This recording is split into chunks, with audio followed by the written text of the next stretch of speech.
Haya, sikiza, tukiwa hivyo waheshimiwa, kidogo tu waheshimiwa, wacha niwaletee msanii mkubwa anayeitwa MC Migi, a champion. Manager, tuende kazi. Dr. B on these, ladies and gentlemen.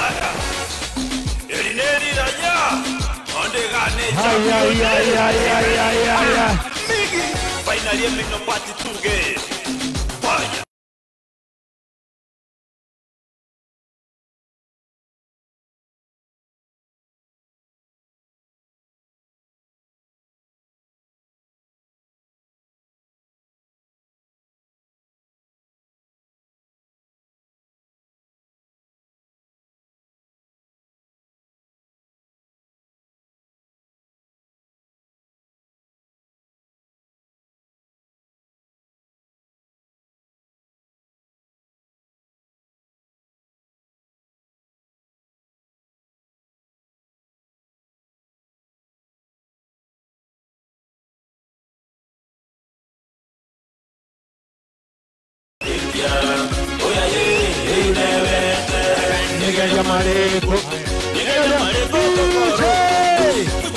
Hello, hekize keli naende na akolire ki ntwarwara na kabaga ke zairo chire nebintu mwakire chinko bichichietarara kingo teba zaire mwateba zaira zaire zaira zaire zaira janda janda mwakere chingo bichicheto. Haya, asante sana.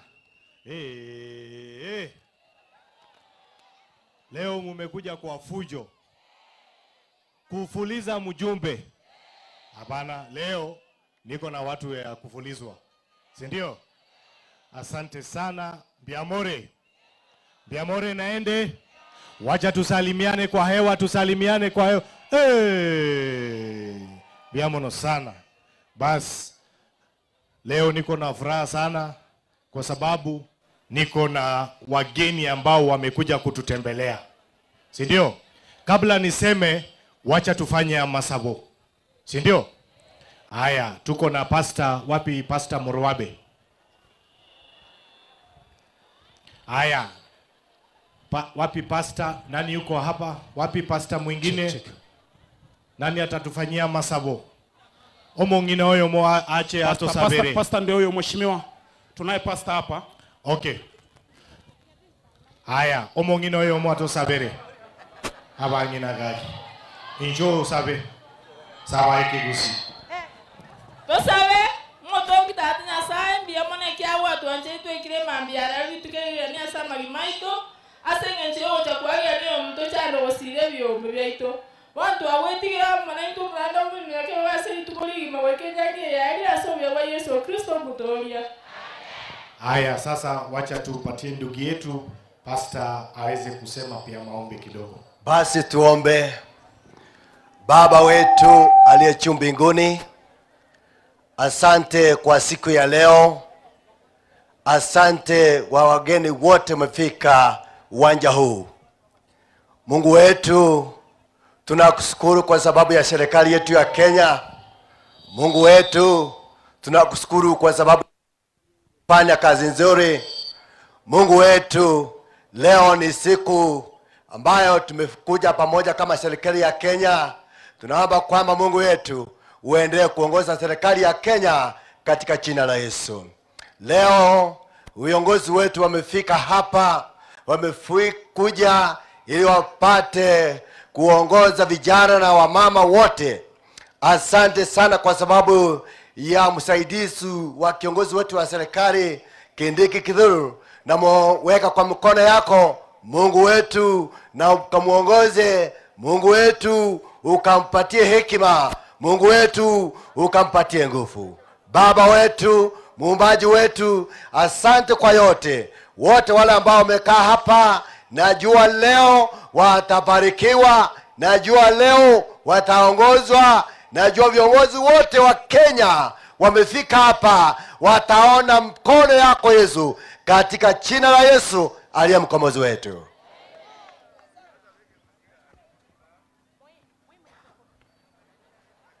Asante sana ndugu yetu Pastor.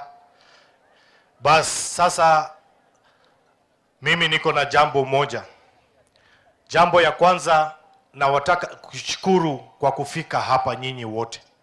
Leo mumekuja hapa kutusaidia tukaribishe wageni. Na hawa wageni wengi wamekuja ni marafiki zangu wa dhati ambao tunafanya kazi na hao katika bunge la taifa. Leo nataka niwatangazie tuko na ndugu yetu His Excellency Deputy President ambaye yako njiani anakuja, Profesa nani? Kithure. Leo tuko na wageni chungu mzima ambao mtaona hapa. Tuko na ndugu yangu anaitwa Faruk Kibet. Makofi kwa Faruk Kibet. Tuko na ndugu yetu kutoka Kericho, Senator anaitwa nani? Aaron Cheriot. Tumpigie makofi senator wetu na majority leader katika Senate. Pia tuko na ndugu yetu, mtoto wetu, ndugu yangu, rafiki yangu Silvanus. Simusikie. Silvanus Okioma. Huyo ni ule ni mwingine. Silvanus nani? Tumpigie makofi ndugu yetu Silvanus Osoro. Tuko na ndugu yetu, jirani yetu kutoka hapa kwa kona, Nyaribari Masaba, Mheshimiwa Daktari nani? Daktari Manduku tuko na yeye. Tuko na mama wetu, rafiki yetu, jirani yetu kutoka Nyambira Women Rep, Mheshimiwa Jerusha. Tumpigie makofi. Tuko na dada yetu, mtoto wetu anaitwa Esi Ekenyuri. Tuko na ndugu yangu, rafiki yangu kutoka Trans Nzoia, Senator Alan Chesang. Tumpigie makofi. Pia tuko na dada yetu, Women Rep kutoka Trans Nzoia, anaitwa Lilian. Tumpigie makofi sioi. Hii makofi haitoshi. Hii makofi muweke ya sawa sawa. Tupigie Mheshimiwa Lilian Sioi makofi kabisa. Ya kukaribisha wageni. Sasa pia tuko na jirani yetu, Mheshimiwa kutoka hapa chini Migori, anaitwa Fatuma Full Network. Tumpigie makofi Women Rep wetu wa Migori County. Tunaelewana? Haya, sasa niko na ndugu yangu, jirani, rafiki wa karibu, anaitwa kutoka Nyamira West Mogirango, anaitwa Mheshimiwa Steve Mogaka. Tumpigie makofi. Sasa niko na mama wetu wa mwisho, ndo nilitaka nimlete. Omongina, mama yetu wa kaunti hii. Relax. Mama wetu Mheshimiwa Honorable Doris Donya. Tumpigie makofi. Na pia tuko na ndugu yetu ambaye Rais William Ruto amempatia kazi hivi juzi huko Ikulu, ndugu yetu Mheshimiwa Matoke ako hapa na sisi. Sasa nataka tukimbize hii program haraka upesi. Kwanza kabisa nataka niwashukuru watu wa Nyaribari Chache kwa tukaribishia wageni. Leo hii tumekuja kwa hafla ya kusaidia mambo ya Ebiombe. Serikali yetu ya UDA, mnakumbuka, ilisema kwamba inafanya mambo inaitwa bottom. Hebu tuende chini kwenda juu. Bottom ya kusaidia watu kutoka chini wapate pesa wajisaidie katika maisha yao. Si ni ukweli? Kwa hivyo leo sitasema sana, leo ni siku ya wageni. Kwa hivyo sasa nataka nimkaribishe ndugu yangu Faruk Kibet. Mumpigie makofi na uweke mziki kabisa. Tumkaribishe Faruk Kibet. Live to sing music.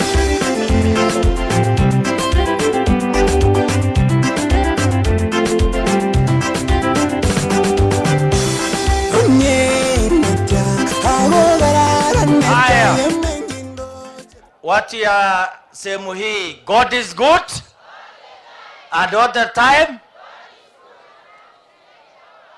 Muko sawa? Wapi sijasikia nduru ya Zaire hapa?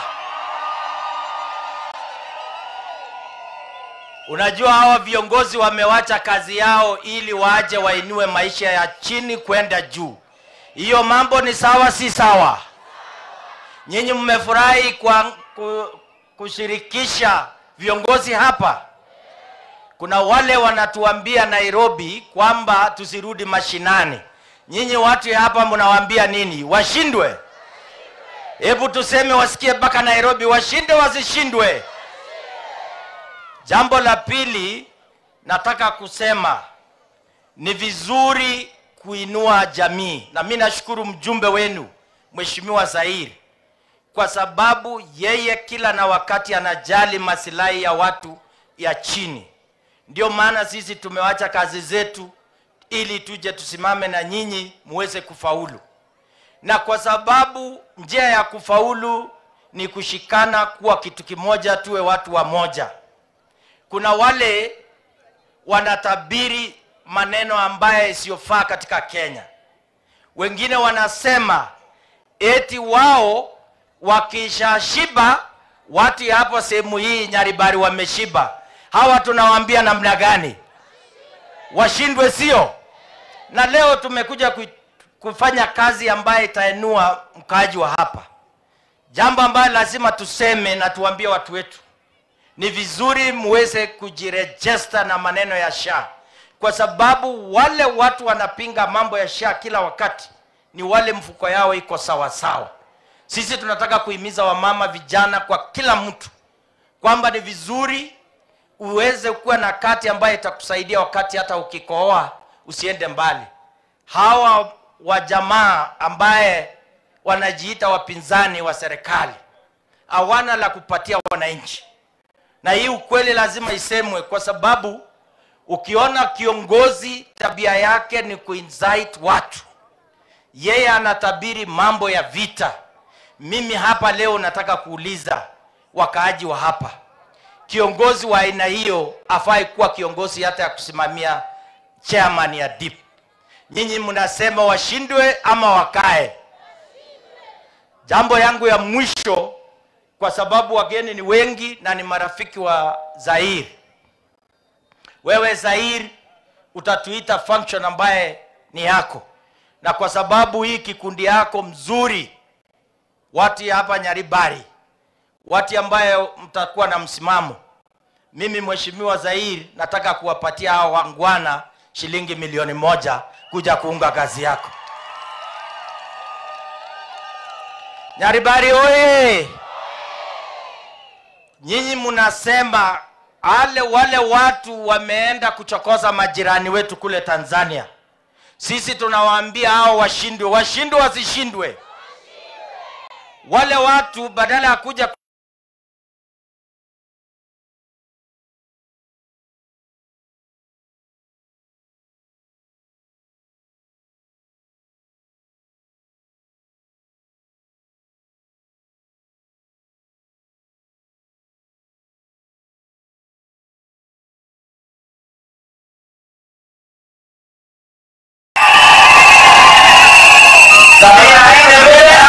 nyuma aunganisha Kenya, ni wanaunganisha Kenya ya kufanya na maisha ya mtu. Nikifanya hivi na nyinyi mnafanya hivyo. Hebu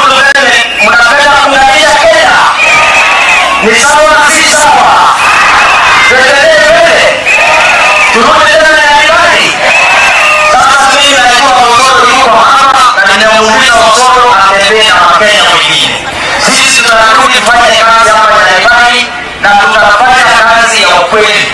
Na mwisho nataka kuuliza ule wabunge hawa wakienda bunge wachunguze mwenzao ambaye anajitia kama anaenda na gazeti yake, akishakosa kulipa deni sio alikula kawani, anakimbia mpaka hospitali. Tuambia wachezaji wafanye nini? Asanteni sana. Nirudi hapa nyumbani tena. Tunanikaribisha. Nisha nifanye kazi na nyinyi. Inatosha iko chini. Wapi kelele ya viongozi hapa? Kama nitamita mwenzangu hata yeye chini. Kwa sababu wewe ndio mwandishi unaika naye wapi? Haya sawa, ndugu tunakupigia makofi kabisa watu wanaelewa. Asante sana. Sasa wacha nimwite ndugu yangu Silvanus Ozaro.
Oye,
bono gakitia ndakuburi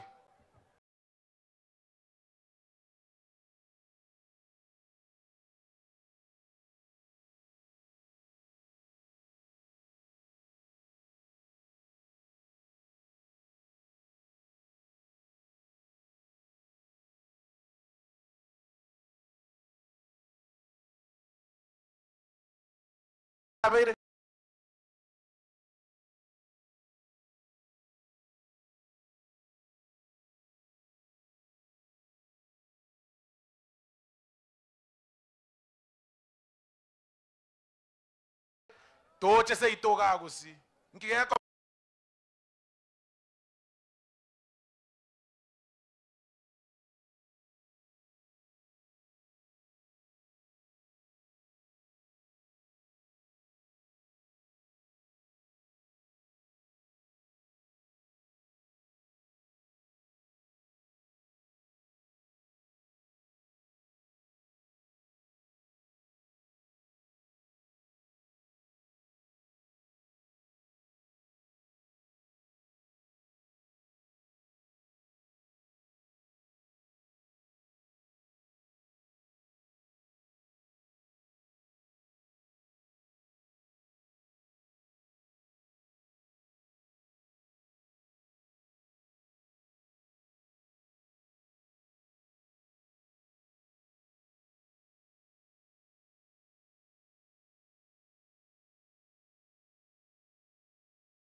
bona babunge bali batali kutyali kokugati ebintu byabo emure yemune gotwa chipala cyabana kichikoba estadi mwe munere na kebintu byabo bikoba na abatayi byabato natone kwemiga intutonguse tobeke chistima tobeke chipala oyo wochiko kwama igoro lyahe aganye na ale bagusi batete na tosanira mukamumura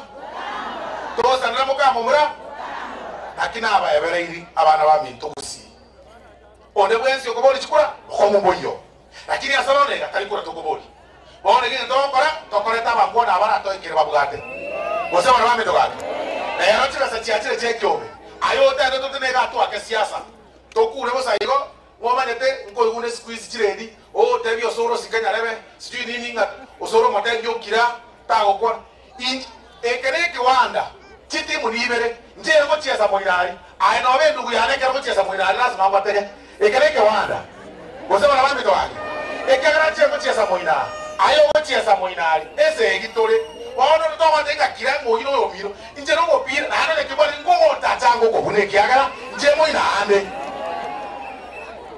towa tenga timbeka go ringa ngoyo miro ne robe ko gore kipa moinari binde ni ko dalekana bose bana bamito oyimo piraki inje ebegete ejesi yane yetimu yanale ko Manchester United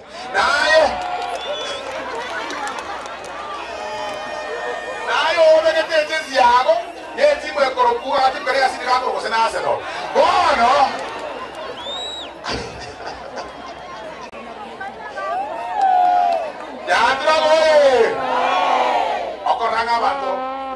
beti mwene na obaijira eti mweri yankabale kamora weze tiantu bi example ije imbegete jezi yane ya Shabana aya moina ali o begete jezi ya Gormaya o mawa ndainga ego orikipere Gormaya no bogusi aya ngo chiesa Shabana ti ngati chiesa mbeke go chiase Gormaya afek ki konore tira noneri como okuria mbeke go yana ibe elebia basere mobe abana baminto einero siasa tora ake gusiya ito ebioke einero siasa mwanjera bile bona bageni ababango cha gukwana bikone elire gusena ki ekero wote na gukwana kende gyozi ekiagara ninja indu tuacha wasema maana watu bana maite tokwane yes bantu bana maite mwa injoba na jitima idikokira onta inkire bona kwangita nje jitima idikokira nje njaka mono wakakana kanda ne sukari akanda pilipili bonta rwacha kwane na bontongire eserikali iri nkoro ba ko ramne pilipili ba mbuata bona kanche nkaranzere tongo tuora my friend ke dokeo kira abere oh nde buya o ma wa te nduga sa mandegere dali ni na se ko chale kaya ga kiti ekana alko watu wake ubu yani ko watu wasema kale watatoke serikali ni ke bona uma ete ke ngiyo soko tata ni more gente ke na ke na ka nko babuya tata ko ngwaro jaba ndo bande igora ba kukwana bakabana ba ko fake abduction tata watatoke serikali ni gazie ngomu bakoko ka rade kana abwatirwe na abekirwe kawa ime yayo bwatene chando njetinda irwa era sime chade dia na alwara njedia ndagerera ta njetinda ke eye na ro sirie eye na ro sirie tigana ala yeragerera ayo gotikorosie yago ochokoragera ane ntuntuka iyo sawa njedia ndarie yane tuligonte Israel karuo atikora koganye serikali ya mutwe eya ro sirie chiai otaramanyire mwamwanjeire agendere serikali ro aleta diaba ya mwisho kwa lugha ya Kiswahili wewe zaidi ya mwisho tu peke yake tumeona drama sana Kenya hii drama kubwa Kenya hii a whole MP ambaye amechaguliwa na wananchi kwa sababu wamekosa agenda wakiwa na mtu yake ya ambaye alikuwa impeached kwa sababu wamekosa agenda anaenda anapanga abduction yake anasema ya kwamba alishikwa anaenda anaingia kwa majani kwa kahawa uongo baadaye ripoti imeonyesha kwamba ile gari ambayo ilimbeba ilikuwa gari ya mtu yake iliorganiziwa na manager wake wa CDF. Sasa hii tension yetu mnaleta Kenya ni kwa nini? This is the drama we've been telling Kenyans. Hata hizi abductions zote mlikuwa mnasikia in the previous in recent months wakashagwa. I am telling you, interest ya huyu mtu ni kuhakikisha ya kwamba Kenya haina amani, Kenya ianze vita mapema, Kenya ianze kukosana. Na sisi kama hii jamii yetu hapa very hard working ambao tuko Kenya mzima hatuwezi ruhusu Kenya ikose amani, especially sisi community ya kutoka hapa Kisii. Tunaishi kila mahali, Thika tunaishi, Eldoret tunaishi, kila mahali. Ukianza kuvuruga amani mapema hii, hata before elections, na kuanza kututishia maneno ya amani na maneno mengine, we are telling you, shame on you, it is not going to work. 2027 will be the most peaceful election ever. Hata muweke drama namna gani, kwa sababu na mimi naambia wale wabunge ambao wanatembea na mheshimiwa wa Munyoro, mkuwe very careful. Huyu mtu ambaye anawaambia kujifanya abduction atawaua, akuja kusema ni serikali. I am telling you, huyu mtu anafanya drama, anasema kwamba wewe enda ulale kwa kahawa. Mara saa zingine unasema serikali inanipanga kuniua. Wewe sasa, wewe hata ukionekana akili nikufa, sasa wewe unauliwa na nani? Ni mwili tu inatembea. Hakuna mtu hapo na haja na wewe. Sasa tunaambia wale wabunge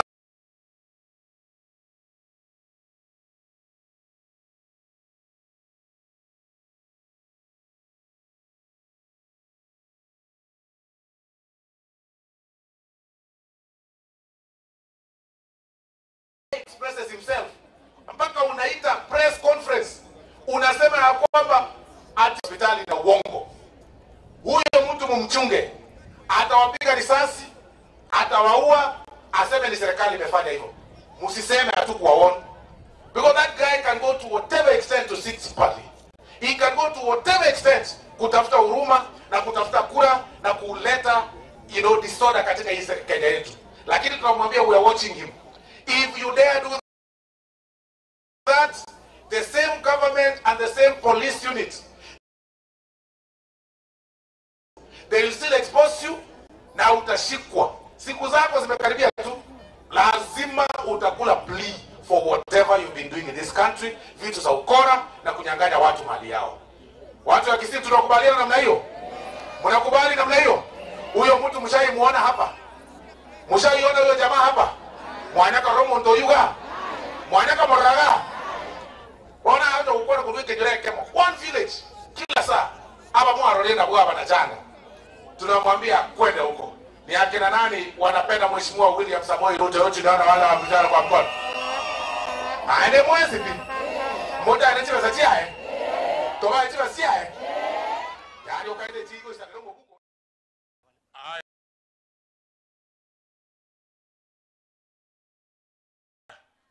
Aya. Sasa tunafanya namna hii. Tukaiga. Na maskani. Tafadhali.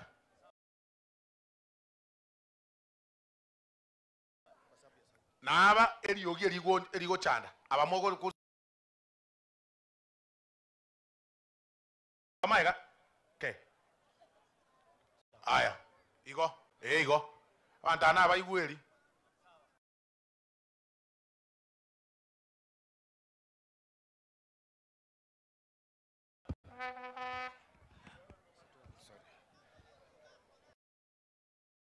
Sasa kwa sababu ya Chinsa tunataka tukimbize hii program haraka, si ndio? Wacha sasa nimwite rafiki yangu, ndugu yangu wa karibu aweze kufika, ni msaidizi PA wa Rais William Ruto, Mheshimiwa. Tumpigie makofi ndugu yetu Faruk Kibet. Wapi hiyo music sasa, mambo imeanza. Osoro, wewe unasema umeletea nini? Karibuni sana. Aleta asilete. Osoro ni sawa. Wapi vikelekele na duri ya Osoro? Hata hivyo nataka kuuliza mjumbe wa hapa pia anipatie mali yake kwa hao watu ya Nyaribari. Hebu pongezeni mjumbe wenu. Mheshimiwa Zahir ameletea nyinyi na marafiki wake, yeye ameleta milioni 1. Yeye peke yake, sawa? Osoro, kiranja wa bunge 500,000, makofi. Sasa naita Aaron Cheruiyot, pigieni makofi na vikelekele.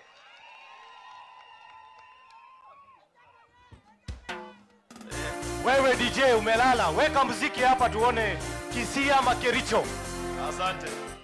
Wewe unataka kushindana na mimi? Hawezi.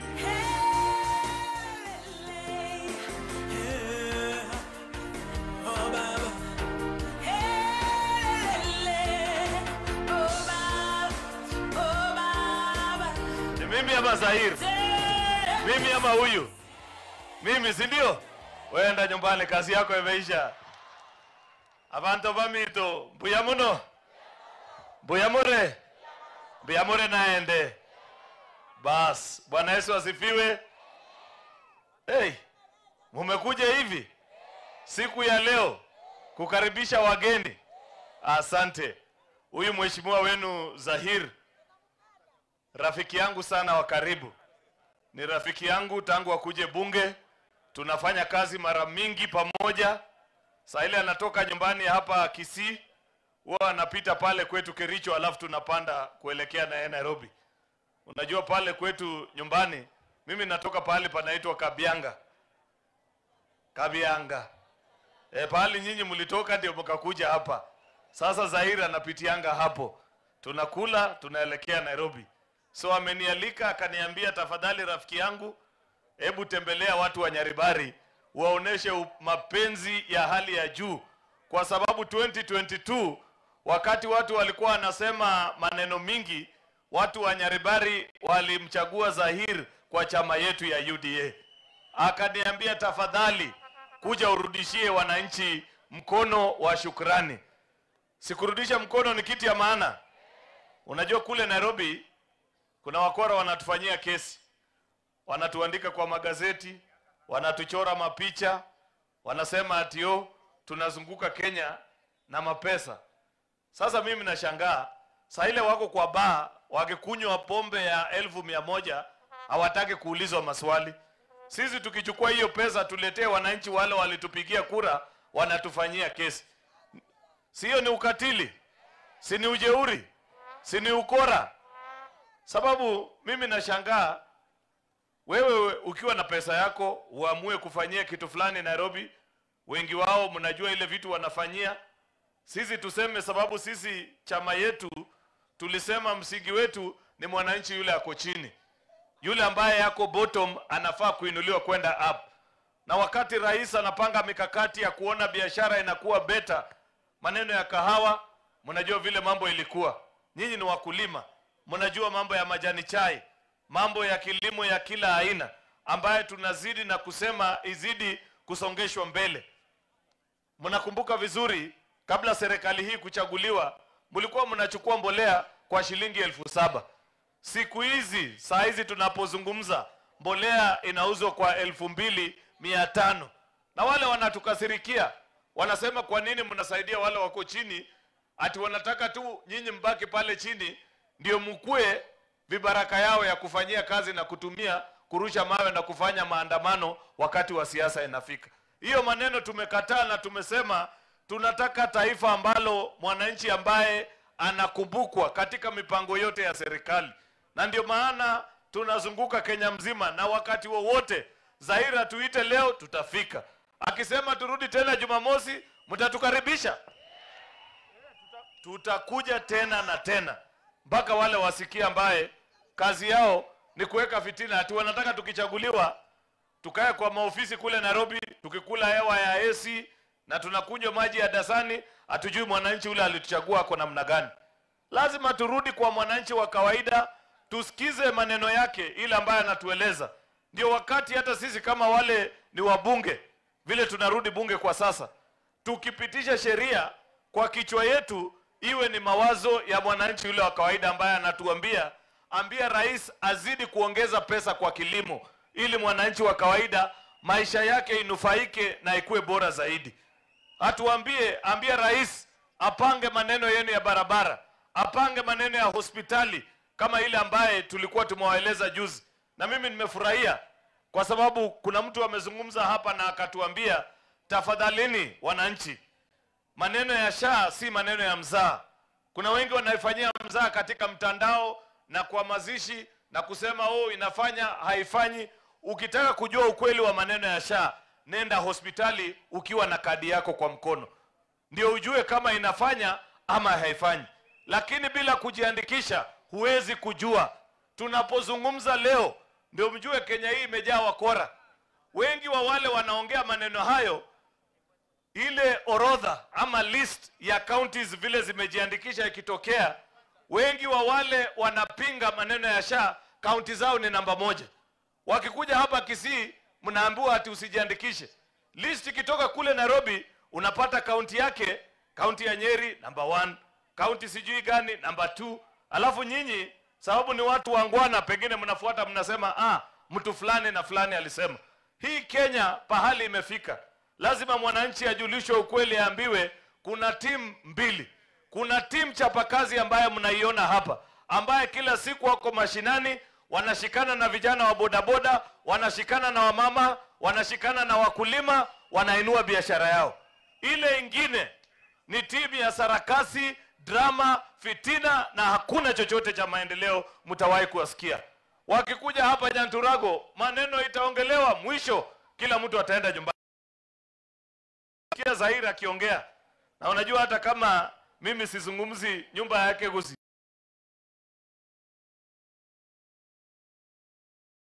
ni mbali kweli, si karibu sana. Kwa hivyo mkiongea nilikuwa nasikia Zaire wakati alitaja mambo ya Chibesa, masikio yenu inafanya hivi kabisa. Unajipanga kabisa vile inafaa. Sababu si kila mtu anaamka asubuhi kutafuta pesa ama kuna kitu kingine watu wanaamkia kutafuta. Si watu wanatafuta pesa. Hati wanatuambia mumeenda kwa hiyo mkutano, mumeenda na tumbo yenu peke yake. Kwani hao sasa ile wanakuja hapa wanawacha matumbo yao nyumbani? Si wanakuja naye? Hiyo watu ya fitina msiwapatie nafasi hapa Kisii. Bujue siasa ni maslahi. Ule mtu anadai maslahi yako. Ukiona serikali ambayo inakupangia mambo ya afya, inakujengea barabara, inahakikisha stima inatembea hapa mashinani, inakufanyia empowerment, inahakikisha wewe mkulima umelipwa vizuri kwa mazao yako ya majani chai, kahawa na ile mipango ingine yote ambayo unafanya, maziwa, hiyo ndio serikali ambaye inakujali, na hiyo ndio maneno unafaa usikie. Mtu yoyote ambaye hana plan, hazungumzi maneno hiyo ya ambaye nimetaja, kazi yake ni fitina, sijui nini, one term, huyu must go, huyu afanye hiyo, mwishowe atakuacha kama maisha yako iko mbaya kuliko vile ilikuwa. Kwa hivyo niwaombe nyinyi ndugu zetu, mimi nikiwa jirani yenu kutoka hapa Kericho, na unajua Zaire, wazee wetu wameniambia pale Kericho usirudi, niko na list iko hapa. Niko na kesi kidogo na nyinyi. Wasichana wetu wakienda college, wasichana wetu kutoka pale Kericho, hata nimeona wengine kama huyu, kwao mimi najua hawarudi nyumbani tena. Sijui vijana yenu ya Wakisii wanawafanyia nini. Ninawajua, si wewe ni Chebet, na huyu mwingine namjua pia kwao, huyu. Wasichana wa Kericho wamejaa hapa wengi sana, na wamependana, wamekuwa kitu kimoja. Sisi hatukatai, tumesema mtupatie ngombe tu peke yake. Hiyo tu ndio tunataka. Msichukue watoto wetu bure, hiyo peke yake. Ati mnataka kuongeza tena wengine zaidi? Wewe umeoa na unasema unataka kuongeza zaidi, kwani wewe wawili peke yake? Kwani huku kwenu watu wanakubaliwa wangapi? Hati watatu, na wamama wenyewe ndio wanajibu. So sitaki kusema zaidi ya hapo. Mimi nimekuja tu kushikana na nyinyi, na niwaambie Kenya pia imejaa sarakasi sana. Simumeona mjumbe kama Zaire. Imagine mtu mumechagua kama Zaire, amechaguliwa kule Juja, anatangaza kwa radio na television, anasema ati serikali imeni-abduct. Polisi wanafanya uchunguzi, mwisho inajulikana mtu alikuwa amejifungia kwa hoteli na mti yake, anajivinjari, asubuhi anaenda anajitupa kwa majani, alafu anatangaza. Lakini mimi silaumu huyo mjumbe, mimi nalaumu director wa hiyo kipindi ambaye sio mwingine bali ni wa Munyoro ule ambaye tulifukuza. Mtu ambaye kichwa yake imejaa kasumba, uongo na fitina. Kazi ni kudanganya na kuhakikisha kwamba Kenya hii hakuna kitu mzuri ambaye inaendelea. Wakati tulikuwa tunawaambia hizi sarakasi zilikuwa zinatangazwa za abductions, huyo bwana anajua, watu wengi walifikiria ni mzaa. Sasa Kenya mzima imejionea. Kama wa Munyoro anaweza panga mbunge amwambie enda ujifiche kwa hoteli, ulale, ukunywe pombe, asubuhi uamke ukimbie kwa kahawa, useme serikali imekushika, hakuna kitu huyo mtu hawezi kufanya. In fact, mjihadhari sana. Akikuja hapa kwenu, mjichunge sana, kwa sababu huyo na hao watu ambao wanatembea na yeye sio watu wazuri na hawana ajenda mzuri kwa Kenya. Wakati nitarudi kule kwetu nyumbani, sinirudishe salamu. Niwaambie ndugu zetu wa Kisii wametumana salamu. Wamesema tukae pamoja, tutembee pamoja ndani ya serikali mpaka mwisho vile inafaa. Bas, Mheshimiwa Zaire, mimi pia nimekuja, sikuja mbaya sana. Ngawaje bonus ya chai haijafika, nimebeba kidogo ile nilikuwa nayo. Nitapatia wananchi wako shilingi 1,000,000. Asante na Mwenyezi Mungu awabariki. Asante sana. Makofi kwa ndugu yetu Aaron Cheriot. Sasa wacha nimkaribishe ndugu yangu, rafiki yangu, jirani wetu, Mheshimiwa Japhet Nyakundi, mjumbe wa Kitutu Chache North. Ngoja kidogo, ngoja songeza hiyo kitu DJ. Unajua, ngoja kidogo DJ. Ngoja. Unajua madharau Nyaribari hatupendi. Wewe unavaa suti kuliko mjumbe namna gani? Huyu mtu namna gani? Na hii ingieki. Haya DJ, tunataka kuona Nyaribari Chache ama Kitutu Chache North. Weka hiyo muziki, tutake teto tenge. Twende. Kuja suti na mjumbe hapa.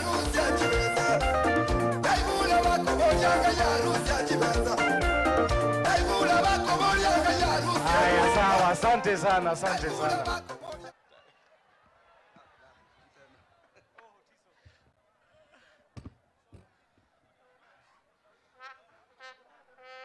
Abanyaribari baminto mbiyamole naende tikatokwana niga bali banje te Nyasaye tikatokwana niga. Mheshimiwa Kimani Ichung'wah, Mheshimiwa Aaron Cheriot, ndugu yangu Faruk Silvano Osoro, wajumbe wote walioko hapa na watu wa Nyaribari na wasalimia hamjambo tena. Intu etwachire iga esenge omwana oyo minto okoroku Zair jana. Zair yoyo intu etwariye ndichikura nere tokaswa nere nga kiemo. Omwana oyo mino moisonde na chabwone. Agacha gokore gendo buneke na incherero na tebanga esenge njono omwana oito. Nere momro minto na inje go ikangi chega iganda raba Nyaribari ba minto. Liritu arenge ko ligichukura. Etu achete tokatebanga amangana bottom up. Ngago ikatokonya abangi na bechiro, tokonya abangi na baito, abamraba boda, tobaruzi korunsa, tobairara lya. Tobarusisa, tobairara lya. Tobaire igoro. Na kirero tuachire iga n'abachumba ababonsi n'abarayi ababonsi rero torete chibesa abangi na baito abagaka baito abamura baito n'abantu baito boda banyore chibesa banyare gokora ebyasara byabo. Eyo erebu yagosere bobe lakini ntaragendra omochumbo oyo ino nomosani one nende nomonto omuya. Abanyaribari ndagete ko bakerambiya mono esengecho mwato chorete omonto omuya omonto omong'aini omaete korosia abasani. Lakini rero ndagete mosoerega igo omochumbo oyo ino tochandire sana. Inche tore nomochumbe Osoro toro na Kimani Ichung'wah ne president yeito. Omonto oyo kila rituko noare chiobisi cheito maito Osoro anchomete ekomiti gete ku budget amangane chibesa chia Kenya oyo korumambi noare atete chibesa chionsi chagusi abeke chipara cha Nyaribari. Omochumbo oyo ino noare ekomiti eri kila rituko atete chibesa chionsi abeke abantu baino estima. Omochumbo oyo noare gari korumambi bakamaroba nenda gotong'aina agoteteminchino mosani bwa president utacheti kombekera chibesa chia mache nalimokorora inu kwali nini moko motoma achato chande aire chibesa chosi chagusi abeke Nyaribari aya inutika bwana intutu taire chibesa echo agendere gotochanda igo unagendere gotochanda arende chibesa chia mache chechipara chechisukuru chestadium ya Nyandurago mbarenga banje te Zair janda igo mwezi bimo mwajete lakini mwezo na romo ndegete kakotebanga oyo no moindi nini amangana amange ngoso moto nwakinera agaiga ngoso momro nwakinera agaiga abangira aba omonto okorukuzayi tariko banga buya igagendre ko bangaigo omonto rio goteba mang'ana itu kama thebiashi omonto yuashi ashindwe katika jina la Yesu. Mheshimiwa Kimani Ichung'wah, mimi nilikuwa nasema hawa watu waokoke, Mwenyezi Mungu anakuja. Sasa mimi nataka niseme hivi, hii serikali yetu ikiongozwa na Mheshimiwa William Ruto na Profesa Kithure Kindiki, sasa hivi ile kazi tuliambia Wakenya tunaendelea nayo, na ndio kwa maana umeona ile barabara inatoka Keumbu, ile ya Kegati, ile inaenda mpaka Ibelo, kilomita 33 imewekewa bilioni 3, na chini ya miezi 2 Mheshimiwa Rais anakuja hapa azindue hiyo barabara. Na hizo barabara sio hiyo peke yake, hizi barabara zinaendelea Kenya mzima ikiwemo kule kwangu. Pia maneno ya soko, hii Nyaribari chache tuko na soko 5 ambazo zimetangazwa ambazo zinaanza, na hizi soko haziko hapa peke yake. Hizi soko tuko na soko 400 ambazo zinatengenezwa Kenya mzima ikiwemo kule kwangu niko na soko 2. Maneno ya afya, Mheshimiwa Rais amerekebisha, ameamua kuweka kila mtu katika ule mfumo wa SHA, na tunaambia watu wetu, nyinyi rejesta katika SHA ili tuweze kusaidia watu wetu. Ile maneno ya kilimo, yeye amepanga maneno ya kilimo yote. Sasa bei ya kahawa kutoka shilingi 50, bei ya kahawa sasa iko shilingi 140 mpaka 150. Maneno ya chai yamepanga, maneno ya sukari. Kenya hii tulikuwa tunaleta sukari kutoka nje. Mheshimiwa Rais akapanga reforms kule Western. Saa hii sukari inatoka hapa Kenya. We do not import even 1 ton of sugar from outside. So mimi naomba watu wetu tushirikiane. Sekta ya elimu vivyo hivyo. Yeye ameajiri walimu zaidi ya 76,000 ikiwemo hapa Nyaribari chache. Yeye madarasa amejenga chini ya mwaka moja madarasa zaidi ya 22,000, 22,000 classes chini ya 1 year.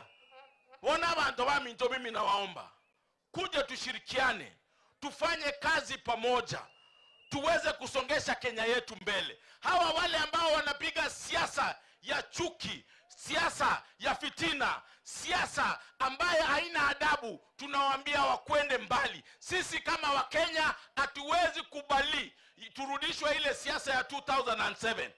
Sisi kama Wakisii, ile 2007 tuliteseka sana, na hatuwezi kubali mtu aturudishe ile siasa. Hata huyo mtu ambaye anaongea hayo maneno, former deputy president, hapa Nyaribari chache hakukuja.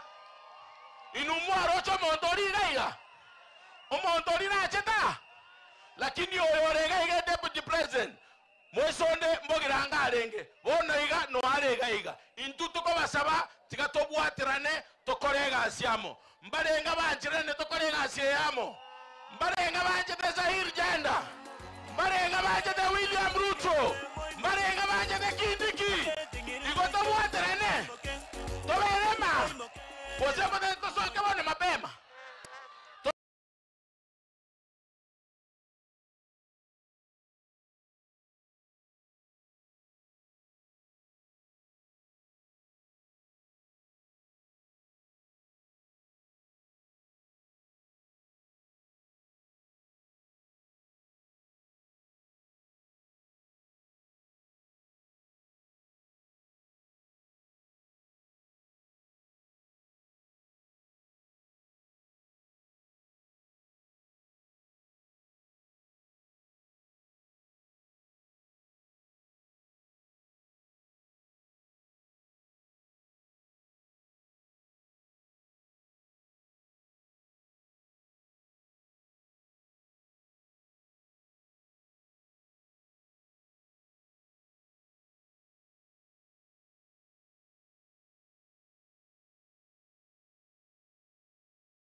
mshahara lazima watu wakule hapa Nyaribari.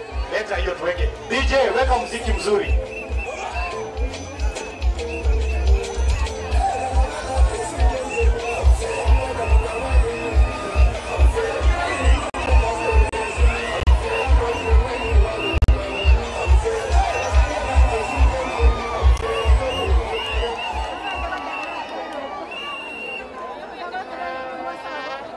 Asante ndugu yangu Zair.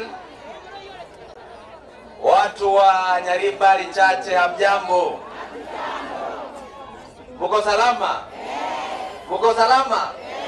Mimi nimefurahi sana kuwa hapa siku ya leo. Mimi kwa majina naitwa Alan Tesang, senator mchaguliwa kule Trans Nzoia County. Mimi ndio kitinda mimba wa wamama pande hiyo kule Trans Nzoia. Kitinda mimba mnamuitaje hapa? Omogo? Omogoti? Omogogoti? Naona wamama ndio wengi hapa. Wamama muko? Muko? Sasa nataka tufanye kitu moja. Tuchangamke kidogo, si kweli? Nikisema mnajibu we, sawa sawa? Wamama wangu we. Mimi kitinda yenyu. Simba ni mkali. Ali wa baba. Aka wa mama. Sasa toroke. Hao masimba ndio wale wanakuja kuwapatia vitina.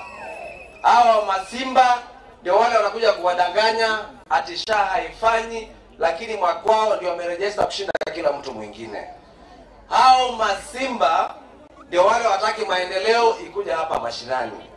Mimi nauliza nyinyi, Mheshimiwa Rais William Samoei Ruto alisema hii serikali lazima iteremke mpaka kwa mashinani, si ndio? Kwa mama mboga, bodaboda, manamba, hata ule wa mkokoteni. Na leo mimi nafurahi sana. Na nashukuru sana huyu ndugu yangu Zair. Kwa sababu leo ndio ile siku amekuja tufanye mchango kwa zile biashara ndogo ndogo ili tuweze kuinuka. Si ni kweli? Si hapa kuna mama mboga, kuna bodaboda, kuna watu wa mkokoteni, kuna wale mpaka hawkers. Zair, mimi nakushukuru sana. Na wewe kama rafiki yangu ilibidi lazima nikuje hapa. Ya kwanza, kwa nini nimekuja hapa? Kwa sababu baba yangu alikuwa anafanya kazi hapa sokoni. Na alikuwa anatoa hapa Kisii ndizi na mananasi. Ndio maana leo nimetoka Mombasa mpaka nimefika leo hapa Nyaribari Chache. Hiyo ni ya kwanza. Ya pili, ile kitu ambayo imenileta hapa, nimetaka nione hawa watu wa Nyaribari Chache wanakaa namna gani. Hawa watu ambaye waliwacha watu warefu wakachagua hii mtu mfupi. Tunaelewana? Hawa watu ambaye hawana ukabila waliwacha kabila yao wakachagua hii mtu muhindi. Tunaelewana? Mimi nawatolea kofia watu wa Nyaribari Chache. Na hivyo ndio maana, kwanza mjipigie makofi. Hivyo ndio tunataka. Mambo ya ukabila Kenya hii hatutaki. Mambo ya kabila tufanye nini? Yaani watu wa Nyaribari Chache ni watu wa nguvu sana. Yaani mliwacha kila mtu. Mliwacha mpaka ule mkiziwa hapa. Kwa sababu mnaona mbele, mnaona uongozi. Tunataka tuambie wale viongozi ambaye hawana maendeleo wasilete mambo ya ukabila na mambo ambayo haina maendeleo hapa Kenya yetu. Si ni kweli? Sasa ya mwisho ningependa kuwaambia ya kwamba kule Trans Nzoia mimi nimeshikilia na tunaregister SHA Trans Nzoia kwa sababu tunajua SHA inafanya kazi, na kama unasema SHA haifanyi, ngoja ile siku unapata mgonjwa ndio unajua hiyo SHA inasaidia sana katika Kenya hii. Ya pili, ningependa kusema kitu moja. Viongozi tumeongea na kuna kitu moja tumesahau hapa, mambo ya vijana. Serikali iko na mpango mzuri sana. Kwa sababu nimeona hapa vijana wale wako 18 years mpaka 28. Serikali iko na mpango.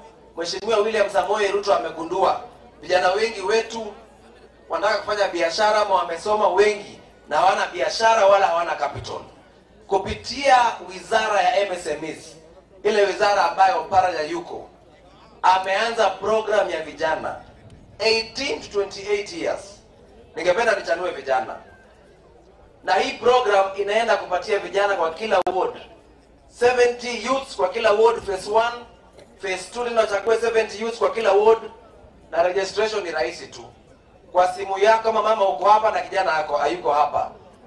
Hebu grami kitu inaitwa *254#. *254#, alafu unafinya 3 na unafuatiza mwelekeo na hii ni ya majenzi wale sasa jenzi wa kweli. Naona mzee hapo anasema nini, hii ni ya vijana wadogo. Serikali inachagua randomly kwa kila ward vijana 70. Mnapatiwa shilingi ya 50,000, unaanza nayo kufanya biashara, na ile wizara ya MSMEs itatuma watu wao kufundisha watu mpaka hapa ward levels, hapa Nyaribari Chare na hapa Kisii, Kenya mzima. 1450 wards watapata hizi pesa vijana. So vijana msisahau *254#. Tunaelewana? 254. Basi mimi nashukuru. Mimi si mtu maneno mengi, nataka nimalizie hapo kusema ukweli. Mheshimiwa leader Aaron Cheriot ameongea, umeibia vijana wa Kisii, wameiba wasichana yao, si kweli? Nataka niambie ndugu yangu Zair, mimi niko na mtu kwa nyumba. Unakosoa kidogo. Mimi niko na mtu kwa nyumba, lakini kusema ukweli, tunaelewana? Mama, tunaelewana? Kusema ukweli, kama singekuwa na mtu kwa nyumba, leo lazima ningetoka hapa na Mora ama kwa Mboka ama nani ama Kemunto, lazima ungenipatia. Mwenyezi Mungu awabariki sana.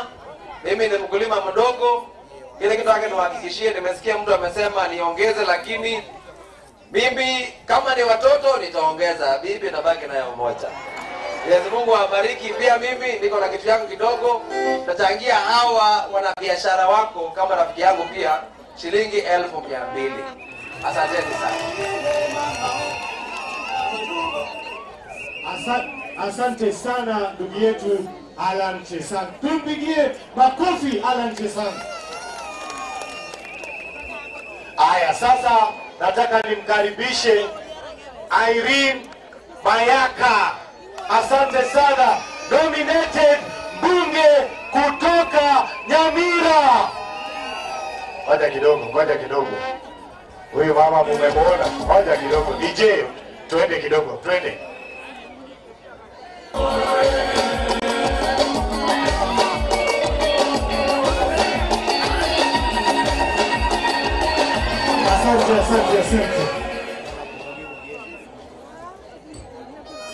Asante sana. Abantu b'Nyamira, Nyamira, Nyanturago. God is good and all the time.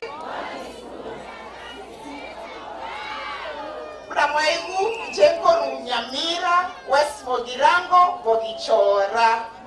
Nimefurahi sana Wochaiga Nyanturago. Ozairo yonomo sani one sana. Abate nkoro endabu mune rangi ya tao. Mama ite rangi ya tao. Mwoto mia sana. Sasa hii Nyanturago, siku ile nilikuwa mtoto mdogo, mwoto naro okoro kujona risi.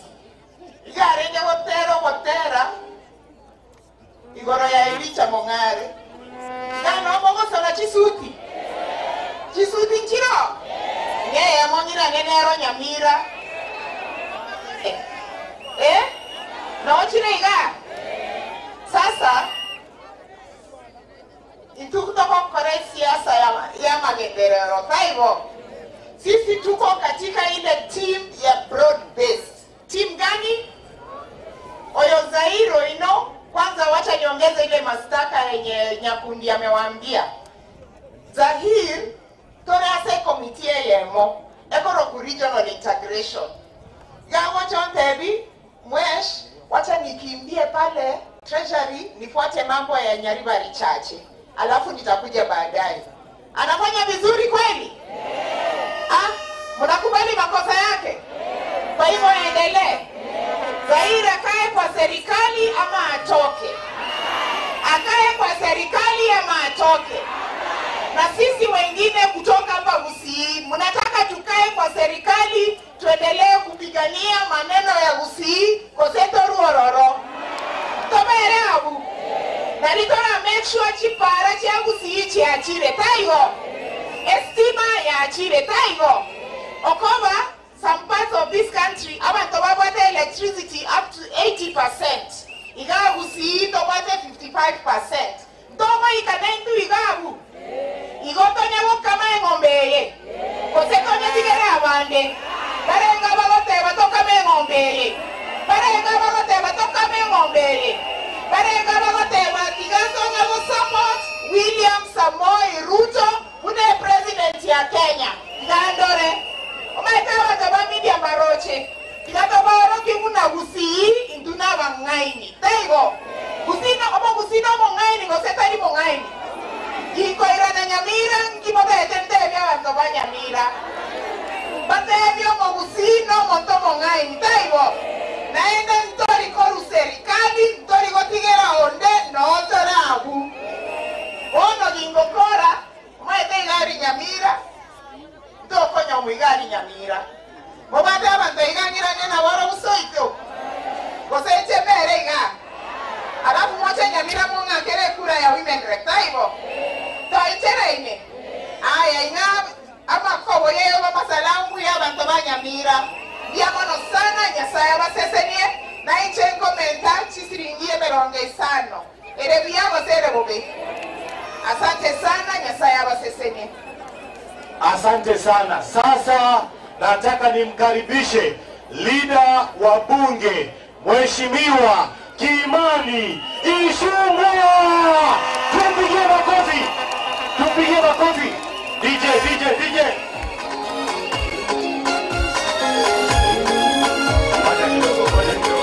Ngoja.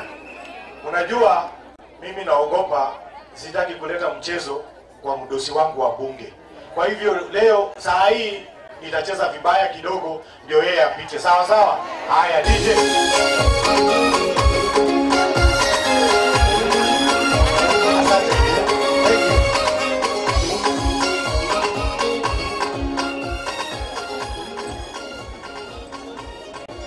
Asante DJ.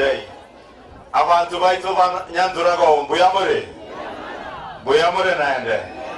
Muko salama? Asante, mimi nashukuru hasa mbunge wetu Mheshimiwa Zahir, sababu vile amesema tunafanya kazi naye huko bunge. Mimi sio mdosi yake, mimi ni comrade ama colleague wake huko bungeni. Lakini kama iko uchaguzi, mulichagua kiongozi, ni uchaguzi uliopita wa 2022. Sababu huyo Zahir wakati alichaguliwa akaingia bunge, tukamuona ni kijana mwenye bidii sana. Simesikia hata Nchesanga akisema muliacha wengine warefu mukachagua mfupi, lakini ni mfupi, anaona na kuangalia kazi ya watu wa hapa vilivyo. Na nashukuru sababu wakati alichaguliwa tukamweka kwa kamati ya barabara. Hata mimi mwenyewe nikitaka kutengeneza barabara huko kwetu, yule mtu naambia niangalilie mambo yangu hapo ya barabara kwa komiti ni huyu mbunge wenyu Zahir. Na mnajua vile vile mambo yenyu ya hapa hajaacha nyuma. Mnajua rais alikuja akawaahidi barabara hii ya hapa Birongo kuja hapa Nyandurago, na huyu Zahir amefanya bidii, amesukuma rais hiyo barabara ya kutoka Birongo kuja hapa Nyandurago, barabara ambayo itagharimu shilingi bilioni 3 is already advertised, na hivi karibuni award ikipeanwa. Simuliona wa Chinese walikuwa hapa juzi kukagua contractors wa Chinese. Award ikipeanwa, hao contractors watakuja na mheshimiwa rais mwenyewe ama naibu watakuja waanzishe rasmi ujenzi wa hiyo barabara ya kutoka Birongo kuja hapa Nyandurago. Kuna ile ingine pia ya Keungu kwenda Ibeno, hiyo pia mheshimiwa Zahir amesukumana nayo kabisa, pamoja na ile ya Kigati kwenda mpaka Mariba. Hizo barabara zote huyu mheshimiwa Zahir amesukumana nazo na anatufanyia kazi nzuri sana, sio tu kwa watu wa hii constituency, hata pia kwa taifa la Kenya. Ndio nimewaambia safari hii mlipita mtihani kwa uchaguzi, mtaanguka mtihani siku nyingine. Mtasimama na huyu kijana wa kazi, mtasimama na yeye 2027, mtasimama na yeye. Mumesema akae kwa serikali ya Kenya Kwanza, aendeshe kazi ya barabara, aendelee. Mnakumbuka pia rais akiwa deputy president, huyu Zahir akiwa kijana tu wa mtaani, alileta rais hapa akawaahidi mambo ya KMTC, na wakati amechaguliwa tulisukumana naye bunge. Najua ameweka milioni 20 ya ile KMTC ambayo rais aliwaanzishia, na najua anapambana kupitia kwa KMTC huko Nairobi. Hiyo KMTC itawekwa pia equipment ya karibu milioni 117 ili KMTC yenyu iwe functional na isaidie watu wa hapa na Kisii County kwa jumla. Na sio hayo tu, huyu Zahir pia wametembea na rais. Mnajua ni rafiki ya rais, amepambana akasumbua rais sana, wakatembea nje ya nchi, wakatafuta pesa karibu shilingi bilioni 4.7, 4.7 billion ya kujenga a cancer center ambayo mnajua inaendelea hapa Kisii. Huyo kijana ni bidii, sio bidii? Ni mtu wa bidii. Na sio hiyo tu, nyinyi mnajua hapa nyuma ya hema hapa Nyandurago, siko soko inaendelea hapo. Birongo iko soko, Keumbu iko soko, Bogoracho iko soko, Kiogoro iko soko. Hizo ni soko ngapi? Soko tano hii constituency, ikiwemo baadhi ya masoko zingine ambazo zitajengwa hapa Kisii.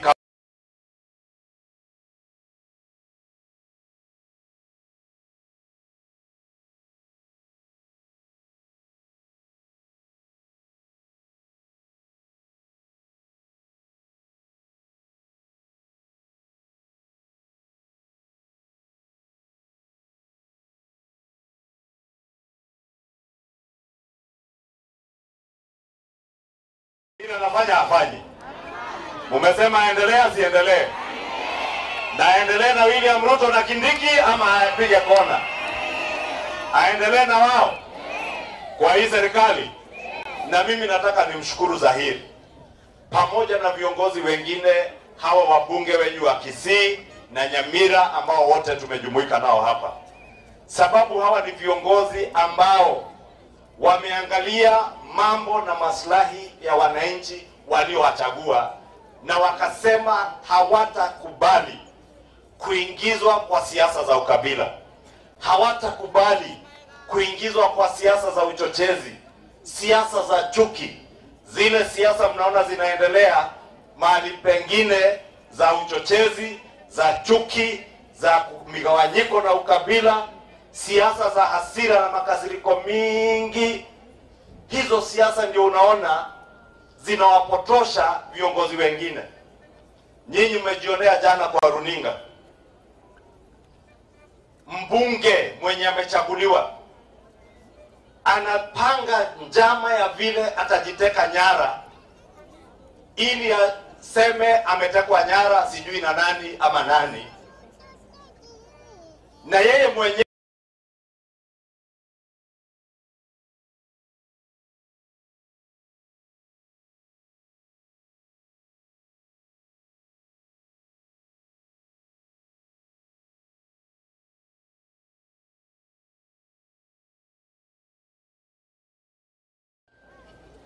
na nilisema jana kwa bunge, hata madaktari wa Karen Hospital ni lazima waajibike na waweke ile kiapo wamekula kama madaktari. Wasikubali hospitali yao kutumiwa kufanya mambo ya ukora, mambo ambayo ni ya kujaribu kuleta vurugu, fujo nchini Kenya. Sababu wale wa kupanga mambo ati njama ya kujiteka nyara ni watu wa kutaka kueneza ile siasa ya chuki, siasa ya makasiriko, siasa ya migawanyiko, siasa ya ukabila. ile siasa ya kuturudisha nyuma. Hao ndio unaona wakisema eti tukienda kufanya economic empowerment kama hii Mheshimiwa Zahiri ametuita hapa, tumefanya makosa. Jameni, abantu baido tumefanya makosa kuja hapa? Tuendelee na empowerment, tusiendelee? Na sababu hawaelewi mambo ya economic empowerment yenye tunafanya ni sababu hawakuelewa agenda ya serikali tuliyopigia kura ya bottom up economic transformation agenda. Sababu agenda ya bottom up haikuwa ni mambo ya campaign. Tuliwaambia manyumba yatajengwa, mama mboga, kijana wa bodaboda ataishi kwa nyumba ya kifahari, nyumba kama hizo za affordable housing. Hiyo ndio ilikuwa agenda ya bottom up. Tukawaambia, na nakumbuka tulikuja hapa Nyandurago na rais 2022, akawaambia mama mboga atajengewa soko ya kisasa. Si soko ni hizo tunasema hata hapa Nyandurago inajengwa? Hawakuelewa pia hizo soko zikikamilika, zinapoendelea kujengwa, lazima tutayarisha wafanyabiashara ambao watakuwa na stock ya kutosha ya kuweka maduka kwa hizo masoko za ghorofa ambazo zinajengwa. Kweli si kweli? Lakini walifikiria hizo masoko zitajengwa alafu watu watoke Nairobi wakuje Nyandurago, mama mboga wa Nyandurago, kijana wa Nyandurago akose stall ama duka kwa soko ya Nyandurago, mimi nitoke Nairobi nikuje kuweka soko hapo, duka hapo. Mnataka nitoke Nairobi nikuje niweke hapa? Si ni mama mboga hapa aweke, akuwe na stock ya kuweka duka hapo? Hiyo ndio sababu tumekuja hapa leo, na ndio sababu tunazunguka Kenya mzima, kila mahali soko zinajengwa, tukifanya economic empowerment ili tuhakikishe wamama mboga ambao wako hizo sehemu, vijana wenye wako hizo sehemu ambao ni wachuuzi wadogo wadogo, wamepata pesa kwa group zao zaidi, waongezee stock so that they become shop and stall owners, because that was a bottom up economic transformation agenda that we sold to the people of Kenya. And I have said the bottom up economic transformation agenda was not a campaign slogan. It was a plan. That is why our manifesto was christened the plan, the bottom-up economic transformation agenda. And we were deliberate on construction of markets and also empowering our small-scale traders, our mama mbogas, our boda riders, our hawkers, to empower them to have adequate resources and adequate capital so that they become stall and shop owners who will own shops and stalls in the markets that we are building. Kwa hivyo wale mnasikia na uchochezi huko Nairobi, wao ndio wanachochea. Wakiona Kimani Ichung'wah Kiambu, wamuone Nyeri, wanasema economic empowerment inafanywa Mlima Kenya peke yake. Hapa Kisii kuna Mlima Kenya? Si tumekuja empowerment? Kesho tutakuwa huko Uriri, kesho kutwa huko Migori, kesho tuko Malaba na Emgwen Nandi, kesho kutwa iko group ingine iko Tetu Nyeri, hiyo siku ingine Meru. Hiyo kazi yote inaendelea Kenya mzima, ni mpango wa kazi ambayo tuliwaahidi, na sisi tunataka tuendelee na hiyo kazi. Wale wa siasa ya chuki, wale wa siasa ya uchochezi, hawa kujiteka nyara, mimi nataka nikubaliane na Mheshimiwa Osoro, na nashukuru Mungu hakuna kiongozi wa hapa Kisii ama Nyamira ameshikana na hawa watu wa siasa ya uchochezi. Sababu nakubaliana na Mheshimiwa Osoro, hawa wanayefuatana hivyo wanakusanywa, wanaambiwa jiteke nyara, mujichunge. Sababu yule mtu wa roho nyeusi, yule mtu wa siasa ya ukabila, yule mtu wa siasa ya uchochezi atakuja kuwadhurumu, hata awapotezee maisha yenu, awaue ili ashinikizie polisi ama serikali. Mujichunge nyinyi ambao mnatembea na huyo mtu. Huyo mtu tuliwaambia ni roho chafu, ni roho nyeusi ya uchochezi.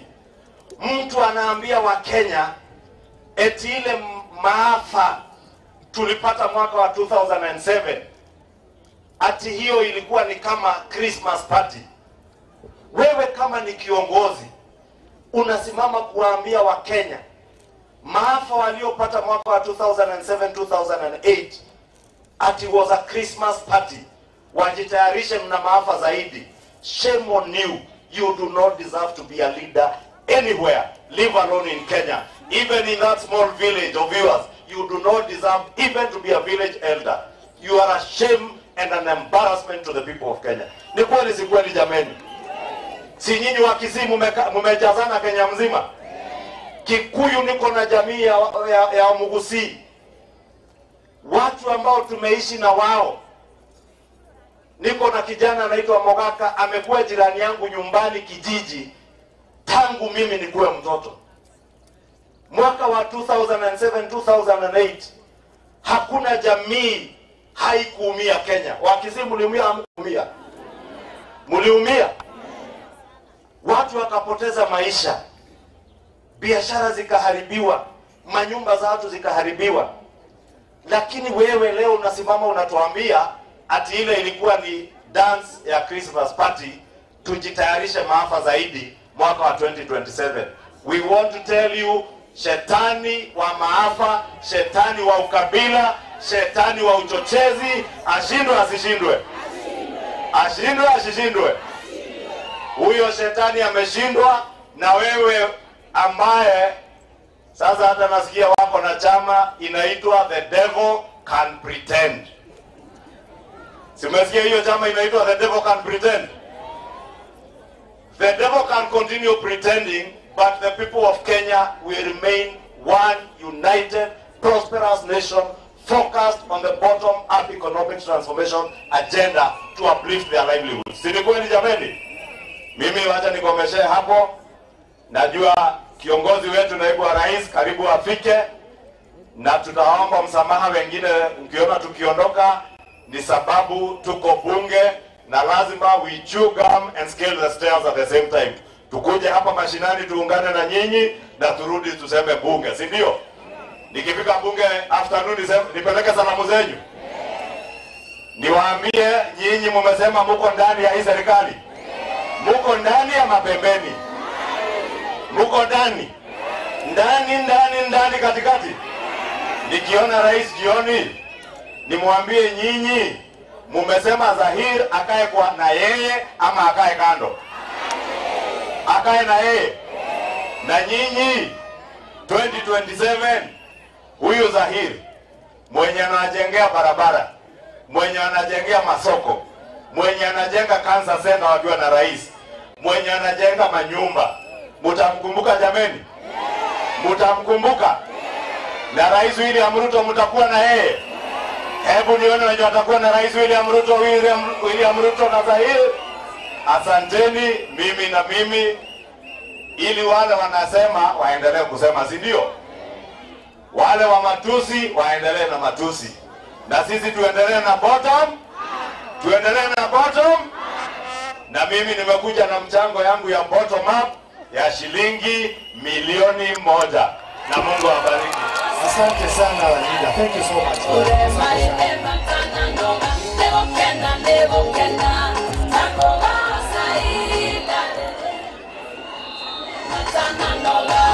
Aya, sasa nataka nimualike dada yangu Senator AC Ekenyuri.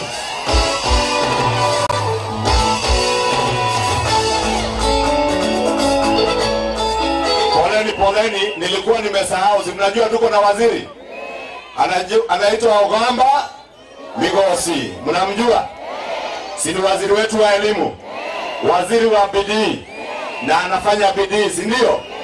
Na nyinyi muna vijana na wazee na wamama wa maana sana, wanasaidiana na rais. Waziri wetu wa education, waziri Migosi, alinituma pia na shilingi 1,300.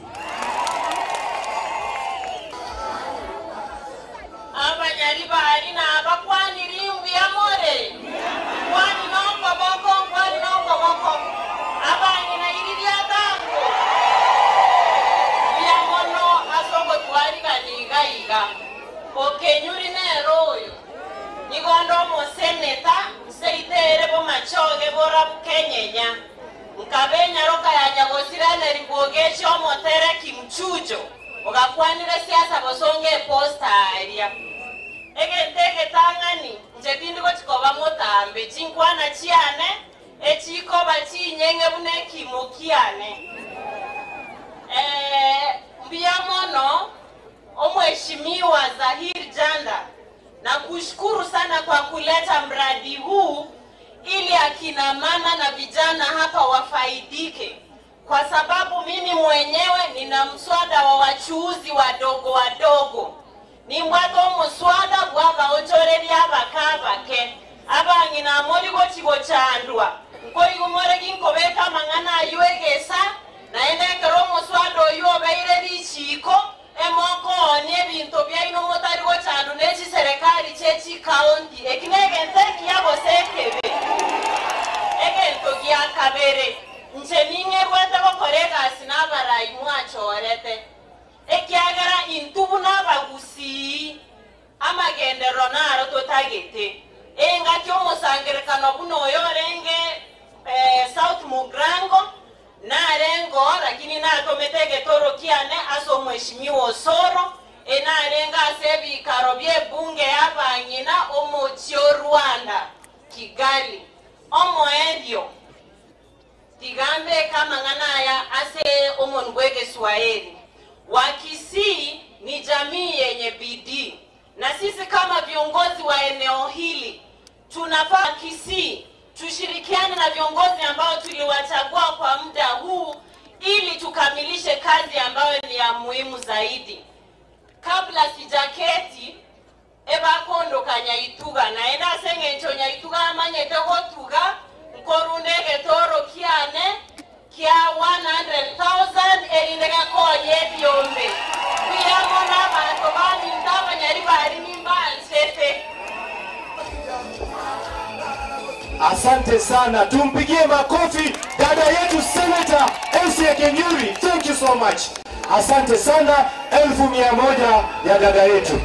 Sasa ngoja kidogo, nataka nimualike dada yangu, rafiki yangu. Saa ingine nikiwa ninafanya fujo hapo kwa bunge ananichuna, ananiambia wewe endea namna hii, tembea namna hii. Women rep wetu mheshimiwa kutoka Trans Nzoia, the Honorable Lilian Soi. Tupigie makofi kwa mato. Ngoja tuone pengine mama hajaolewa kweli. Ngoja kidogo. Ngoja. Hii mshahara ya bunge, ngoja kidogo. Mshahara ya bunge huwezi kujua inaweza kuwa namna gani. Mtu wetu wapate hapa nusu, si ndio? Twende Lilian. DJ.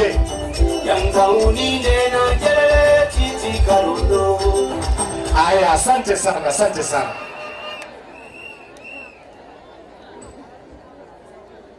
Watu wa Nyaribari chache mbea more. Mwanasema mogogete. Mogogete. Asante sana. Mimi naitwa Lilian Sioi, mama kaunti wa Trans Nzoia. Na leo nimefurahi kuja hapa kwa mwaliko wa ndugu wangu Zahir. Zahir nomuya? Kabisa. Ruto nomuya? Nadonya? Asante. Mimi nataka tu niongee kama mama na niongee mambo ya morals. Nimesikia mandugu zangu wameongea mambo ya ukabila hapa. Na mimi nasema jameni, tukisema tulete ukabila Kenya, sisi kina mama tutaweza kweli? Imagine mwanaume akitoa mbegu yake, yeye inajiita jina yake. Na wewe mama ukipokea, inajiita jina yake. Kwa mfano wewe ni Mkalenjin, alafu umezaa mtoto Mkisii. Alafu ukabila ikuje wanasema kila mtu arudi kwao. Nani anaenda na mtoto? Nani ataenda na mtoto? Hii mambo ya ukabila nyinyi mnakubali? Mnakubali? Mimi nataka sisi kama kina mama tukue mbele kukashifu mambo ya ukabila. Wale viongozi ambao wanataka kutuletea mambo ya ukabila tuwakataze kabisa. Tunaelewana? Kwa sababu mimi mwenyewe ni Mkenya vile mnaniona hivi. Mimi ni Mkalenjin, nimeolewa na Muluya. Sasa hapo nitasema mimi ni kabila gani? Mimi kuanzia hapa hivi kwa shingo kurudi chini, kwa sababu ndio iko na mali ya watoto na multiplication, mimi ni Muluya. Alafu hii kichwa yangu mimi ni Mkalenjin. Kwa hivyo mimi ni Mkenya, si ndio? Na mimi najua, nimesikia wakisema hapa tuko na wamama kutoka Kericho wameolewa hapa. Na pia kuna vijana kutoka hapa wameoa huko. Si ni kweli? Kwa hivyo nawaomba kina mama, mambo ya ukabila tukatae. Na mambo ya morals ya watoto wetu. Biblia ilitupa laana. Ikasema mtoto mpumbavu ni mzigo ya mama. Si ndio? Kwa hivyo leo hii sisi tukikubali watoto wetu watukosee heshima, wakosee viongozi heshima, wakosee majirani heshima. Muhenga alisema asiyefunzwa na mama yake hufunzwa na nani? Na anayejua uchungu wa mama ni nani? Kwa hivyo saa zile mama atakuwa mtoto wake anafunzwa na ulimwengu, huyo mama atakuwa anasikia kibibi. Si ni machungu ya ajabu? Kwa hivyo tuhakikishe ya kuwa hata maadili kwa watoto wetu tunayatilia maanani. Na nataka tu nimalize nikiongea mambo ya gender based violence. Wakati ule nilikuwa South Mogirango, nikauliza wamama huko kama bado wanapigwa, wakasema waliwacha. Nyinyi wa hapa Nyaribari, wazee wanawapiga? Wanawapiga? Lakini mimi nimeona kwa TV jana kuna mama ambaye alikuwa amepigwa, amekatwa na panga kwa kichwa. Nyinyi mliona? Nikajiuliza, huyo mwanaume ambaye ni bwana ya huyu mama, kwani yeye alikuwa amenyimwa ile fimbo Mungu alimpa ya kupiga kina mama? Huyo mwanaume ako nayo kweli? Ni kama hana, si ndio? Na kama alikuwa hana, si angesema jirani amsaidie jameni. Mimi nataka niseme wanaume wawache kupiga kina mama na fimbo, si ndio? Hii marungurungu wanatumia kupiga naye kina mama wawachane nayo. Watumie fimbo ambayo Mungu aliwapea. Si ni kweli? Tupigwe tu na hiyo fimbo na tutasikia maneno na upendo itaendelea na mambo yanakuwa mazuri. Si ndio? Kwa hayo mengi na machache, mkumbusha wazee wenu fimbo wanatakana wawapige nayo. Na nyinyi wanaume ambao mko hapa mnapiga wanawake na fimbo zingine hamkupewa na Mungu, tunasema mfanye nini? Ama tuwaombee ikatwe, si ndio? Haya, sawa, Mungu amani awabariki. Asante sana. Sasa namualika. Pesa. Ngoja kidogo. Kumbe mmepiga hesabu kabisa. Umeangalia. Mnajua wageni wakienda si tuko hapa. Hapa tusongeze mbele. Leo tutamalizana. Sasa dada yetu Mheshimiwa Lilian Soe kutoka Trans Nzoia, women rep wetu, ametupatia shilingi 50,000. Sasa namualika na nataka mumkaribishe kwa fujo, kwa shangwe na vigelegele dada yetu Mheshimiwa women rep kutoka jirani Migori, Fatuma Network.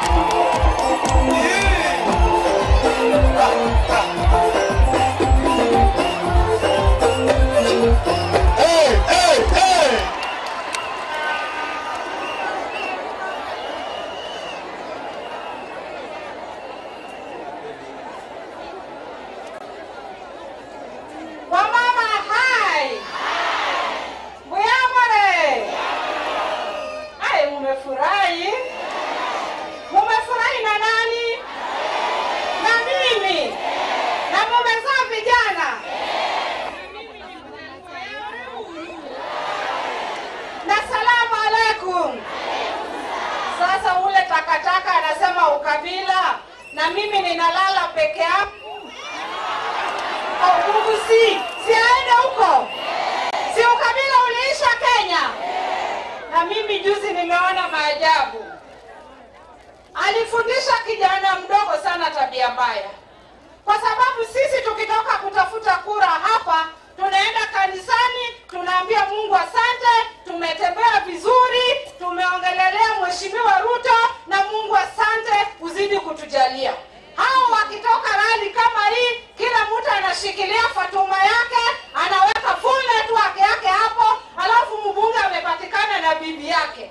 Badala ya kuambia mke wake, shetani amenipeleka hapa na nimejipata pali pabaya, ule mtu wake tulimpeach, anamwambia usijali hizi vitu hata mimi ufanya. Wewe enda ujiabduct, lala pale useme umepigwa, umeshikwa, umefanywa nini, bibi atahurumia, atakusamea. Mwambie hiyo ni ukora ya kipumbavu. Mwanaume akishikwa, ambie bibi pole, shetani aliingia pabaya, tukate hiyo shetani. Lakini hapana ingiza jina ya serikali kwa uchafu na tamaa ambayo mmefundishana kwa grupu yenu, mkitembea ni kutawala wake za watu, wasichana za watu. Tunasema ashindwe. Ashindwe.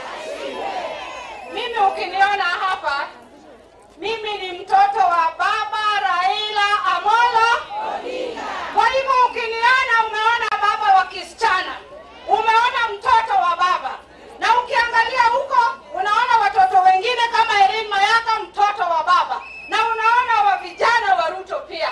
Tunaonyesha sura mpya Kenya hii. Tunasema Kenya tutaungana. Hapa Wakisii, nyinyi mnapigaga kura mara mbili. Mnagawia upande ule kidogo na mnawekea baba yake. Si ni ukweli? Hamujawahi piga mali nyingine, ni kidogo huko na baba. Na safari huu baba amesema, mimi ni mzee, siwezi wacha nchi iharibike.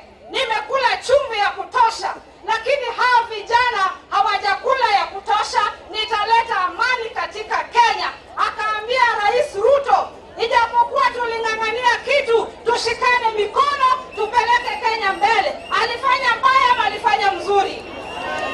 Sasa ile inakuja hapa inawaambia mambo ambayo hayafai. Wakisii wana ukabila, wangekuwa na ukabila wangepatia Zaire kura, si ni kweli? Na huyu Zaire unapomwona na hiyo fupi yake, maneno yake pia ni mafupi, kazi yake ndio kubwa, na ninamuombea kura. Naomba kwa sababu nimeomba jikoni hapa, mimi bado sina nini.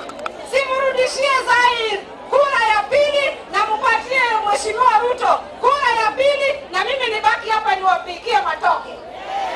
Wamama mpo? Mnajua kitu inaitwa SHA? Umeenda hospitali karibuni? Umejaribu kutumia SHA? Mimi mama yangu alikuwa mgonjwa, alivunjika, na sikukuwa na pesa. Nikampeleka Aga Khan. Mbele ya Mwenyezi Mungu uwe shahidi yangu, na kama nimesema uongo, Mungu wangu nisifike safari yangu. Mimi nililipiwa bili ya mama yangu 1170 na kadi ya SHA. SHA inafanya haifanyi? Inafanya haifanyi? Mimi kwetu, natoka Nyatike, Migori County, hatujawahi ona lami tangu tupate uhuru Kenya. Itakuwa mara ya wana wa Nyatike kupata lami kwa safari ya kwanza. Mheshimiwa Ruto anafanya kazi, hafanyi?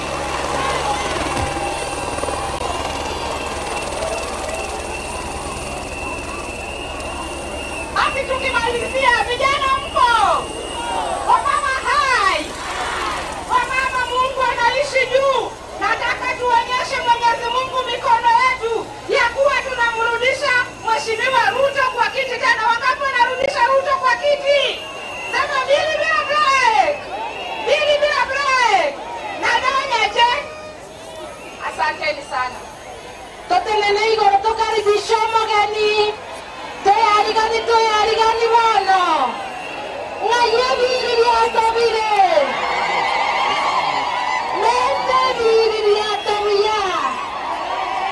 Studio tafadhali tupe kibao cha kumkaribisha Mheshimiwa Naibu.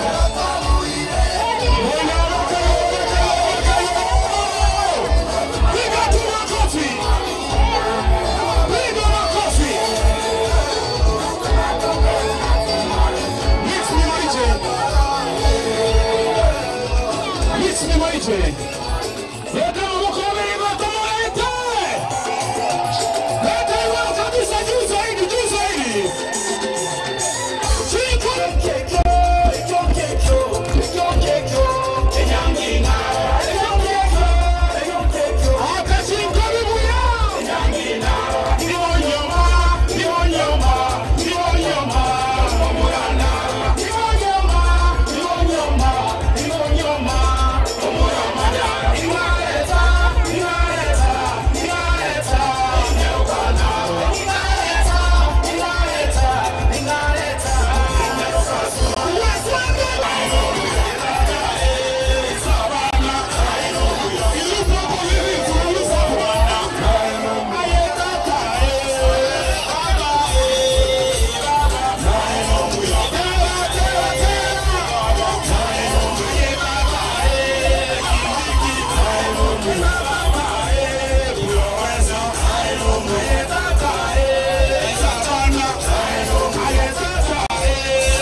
wimbo wa taifa na wimbo wa Jumuiya ya Afrika Mashariki. Totenene igoroke maranje. Totenene kerayo mwasinge njoyo watera we national anthem. Studio tafadhali, wimbo wa taifa na wimbo wa Jumuiya ya Afrika Mashariki.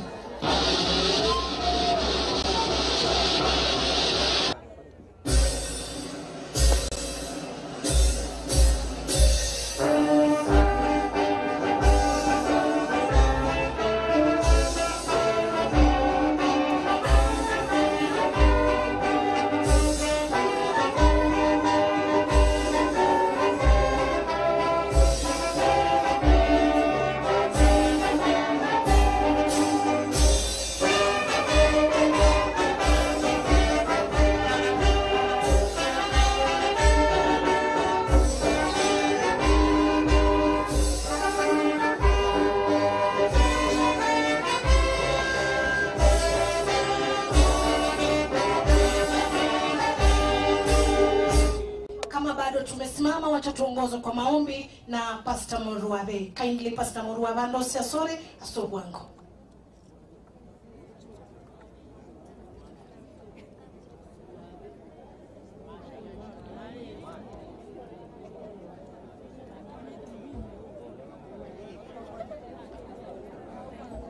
Basi tuamini na tuombe.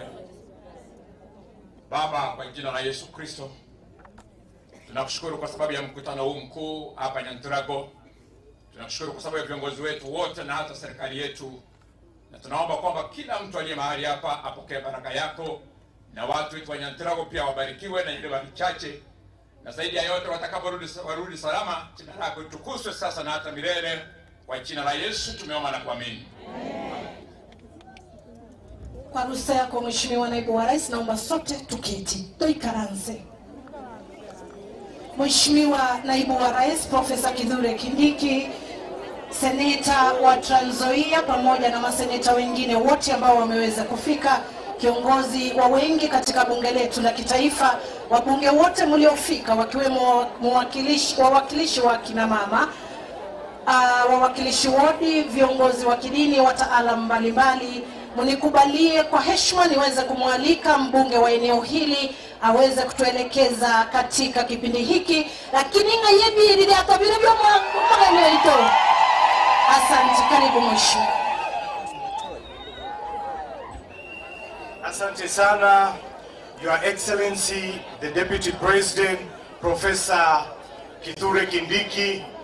Mimi kama mjumbe wa Nyaribari Chache niko na furaha sana kukushukuru kuacha kazi yako pamoja na viongozi wote ambao wamekuja kuniunga mkono katika hafla hii ya empowerment ya watu wa Nyaribari Chache. Your Excellency, thank you so much for coming to grace this occasion. Tumpigie Naibu wa Rais makofi kabisa. Mheshimiwa Naibu wa Rais, kabla nikualike, naomba nimwite dada yangu Fatuma Full Network, mbunge wetu wa women rep wa Migori, anipatie pesa yake, pesa tu. Mama wetu ametupatia shilingi 1000.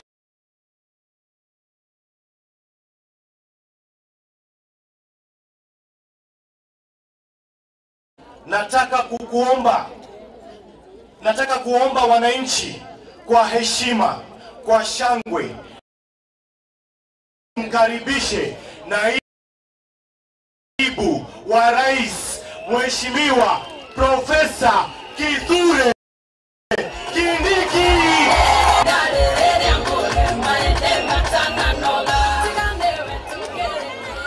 Basi, bantu ba mitombo ya more.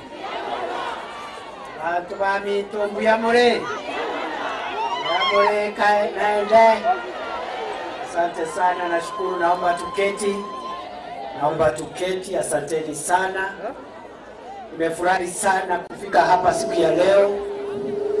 Na pia nashukuru nyinyi wananchi kwa kuja kwa wingi. This mic.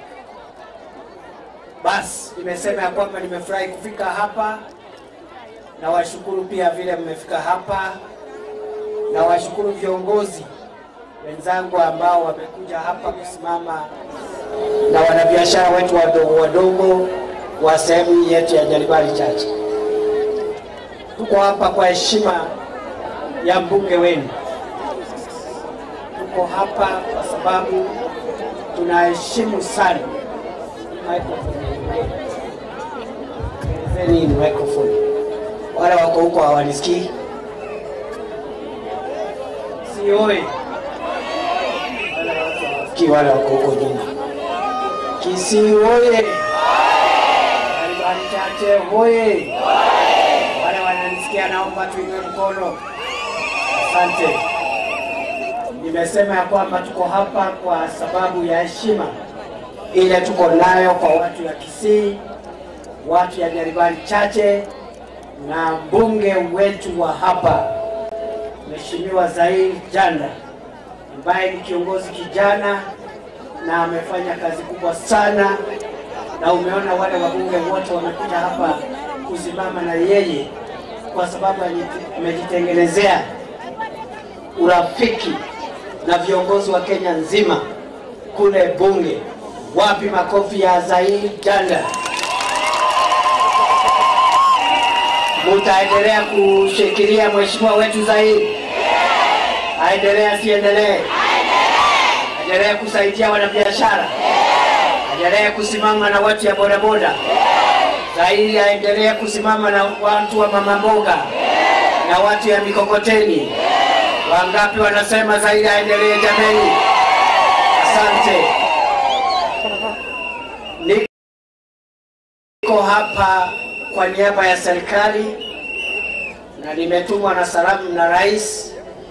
Amesema amewasalamia na hivi karibuni atazuru hapa. Umepokea salamu ya rais? Umepokea salamu ya rais? Abarikiwe na atembee hapa. Wangapi wanasema Rais William Ruto atembee hapa?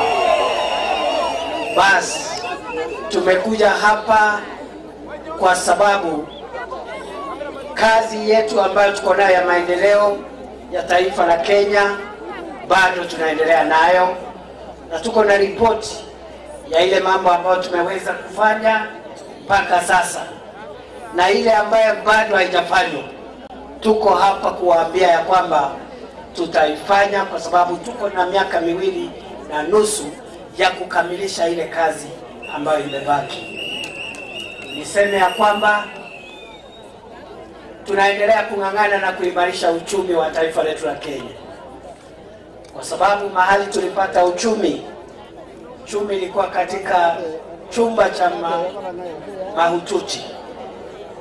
The economy was in a bad situation kwa sababu ya corona na COVID-19 ambayo ilifunga uchumi wetu kwa zaidi ya mwaka 1.5 hapo 2020-2021.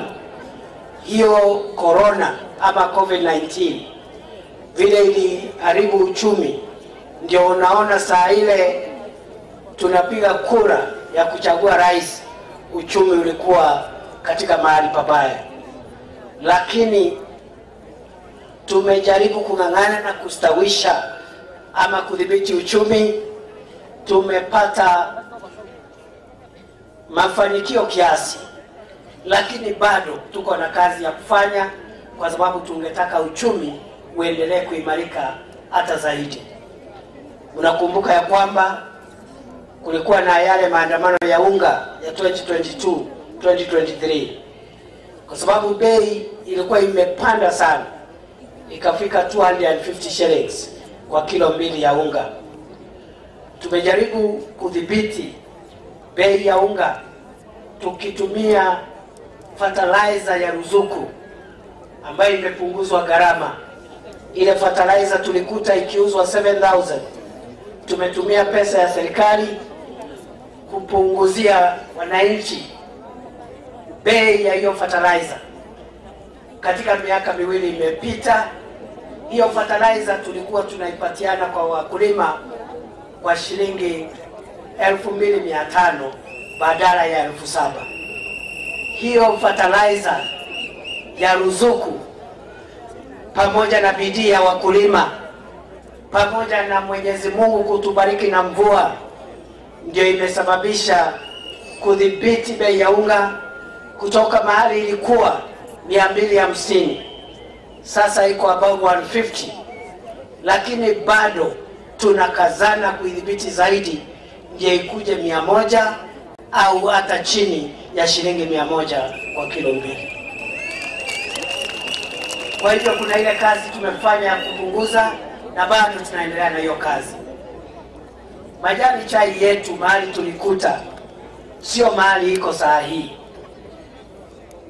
Mwaka wa 2022 Kenya ilipata pesa ya kigeni bilioni 160 kutoka kwa majani chai. Mwaka uliopita, mwaka uliofuata wa 2023, ile majani chai ilikuwa imetupatia pesa ya kigeni 160 billion, ikatupatia 180 billion. Mwaka uliopita ile mapato ya kigeni kutoka majani chai ambayo ilikuwa 180 billion ikaongezeka ikakuwa 215 billion, ambayo ndio ya juu zaidi mapato ya kigeni kupitia majani chai tangu tulipoanza kukuza majani chai katika taifa letu la Kenya. We have seen foreign exchange earnings from tea move from 161 billion in 2022 to 180 billion in 2023 to 215 billion in 2024, na tunataka mwaka huu tusongeshe hiyo mapato iende juu hata zaidi. Kwa kilo moja tumekuta majani chai kwa inauzwa kwa shilingi 44, tumeizongesha kidogo imefika 64. Tungetaka kuizongesha zaidi ifike 100 na juu ili tupate guarantee minimum return. Maziwa tumekuta maziwa inanunuliwa shilingi 34 kwa lita moja. Tumeisukuma sasa KCC inanunua maziwa kwa shilingi 50, na tungetaka iongezeke hata zaidi ipite hiyo 50. We are committed to bring milk prices from 33 shillings to 50 shillings as guaranteed minimum returns. Tumeshafika hapo 50, lakini hata kama tulikuwa tumesema tutafikisha 50, there is no harm in increasing that price beyond 50 shillings a liter, and we are doing our best. Ni kwa sababu gani? Ni kwa sababu wakulima wengi ama watu wengi katika taifa la Kenya, wakiwemo hapa Kisii, watu wengi wanapata mapato yao kupitia kilimo cha majani chai, cha maziwa, cha mahindi na hata kahawa. Nimesikia imeanza kukuzwa sehemu hii ya Nyamira na Kisii. Kahawa, kwa zile sehemu zinakuza kahawa, and I really want to encourage the people of Kisii and Nyamira to plant more coffee because coffee has become very profitable. 2022 kahawa ilikuwa inanunuliwa kwa mkulima shilingi 50 kwa kilo ama 60 ukiwa na bahati. Tumesongesha hiyo bei sasa. Katika sehemu ambazo zinakuza kahawa, wakulima wanalipwa 120, 130, 140, 150 shillings per kilo. Ni kwa sababu kilimo ndio itasongesha nchi yetu mbele. Kilimo ndio inashikilia wananchi wengi kupata riziki. Kuna ile hatua tumefikisha, lakini kama vile nimewaambia, bado hiyo safari haijafika mwisho. We continue to make agriculture more productive, more profitable, so that many people in Kenya can earn decent incomes and take care of their families. Vile vile mambo ya kiuchumi ya jumla, unajua shilingi ya Kenya ilikuwa hafifu. 2022 shilingi ya Kenya ilikuwa inabadilishwa shilingi 167 kwa dola. Sasa hivi shilingi ya Kenya imepata nguvu kiasi. And for the last 1 year, exchange rate dola moja ni shilingi 28,129 haipiti hapo, na hairudi kwa ile 167 ambao tulikuta 2022 because of the effects of corona. Tunakazana vile nimesema kudhibiti bei ya unga, kudhibiti bei ya petroli. Petroli ilikuwa imepanda na wananchi wengi wakaumia zaidi, kwa sababu lita moja ilikuwa inanunuliwa na shilingi 217. Kila mwezi serikali inaendelea kupunguza bei ya petroli, shilingi 2, shilingi 3, shilingi 5. Katika miaka miwili ambayo imepita, petroli ambayo ilikuwa 217 lita moja imeshuka kwa shilingi 43. Kwa hiyo miaka miwili sasa inaenda lita moja 174, na bado tunasukumana na hiyo bei iteremke hata zaidi, ndio mwananchi apungukiwe na mzigo wa gharama ya maisha. Tuendelee na hiyo kazi ya kupunguza bei ya bidhaa muhimu kama unga na petroli, na kuimarisha nguvu ya shilingi ya Kenya, na kuimarisha bei ya majani chai na kahawa na maziwa ambao watu wengi wanapata riziki kutoka pale. Tuendelee, tusiendelee jameni? Tuendelee na hiyo kazi. Hiyo tumefanya in 2.5 years. We have another 2.5 years to complete the journey and make the cost of living more manageable to the majority of the people of Kenya. Na ndio unaona tuko very serious. We are not available for politics and pettiness. We are very focused. Kwa sababu hiyo kazi, that is what will count at the end of the day. Hakuna kiongozi atapikwa akuliwe nyama. Kiongozi, faida ya kiongozi ni kutafutia wananchi maisha bora kuliko mahali alikuta maisha, na kuhakikisha kwamba mwananchi amepungukiwa na mzigo wa gharama ya maisha. That is our focus, and we are very very focused. Kuna watu wanataka kutuingiza kwa siasa, tumewaambia we are not available. We are not available. We are men at work. Na iko kazi bado hatujakamilisha. We want to focus on that work. Mambo ya siasa ikifika, tutakuja kunyoroshana siku ya kampeni. Tuendelee na hiyo barabara jameni. Tuendelee na hiyo barabara. Vile vile mnajua ya kwamba kuna sehemu zetu, nyumba zingine hazina stima bado. Tunakazana na kuhakikisha kwamba kila mwananchi amepata stima kwake, kwa sababu stima sio raha ya viongozi peke yao na matajiri. Stima ni haki ya kila mwananchi. Haijalishi nyumba yako ni ya mabati ama ya mawe ama ya mbao ama ya matope, upate stima kwako. Hata vile unaendelea kukazana kujenga nyumba hata bora zaidi, upate stima kwanza.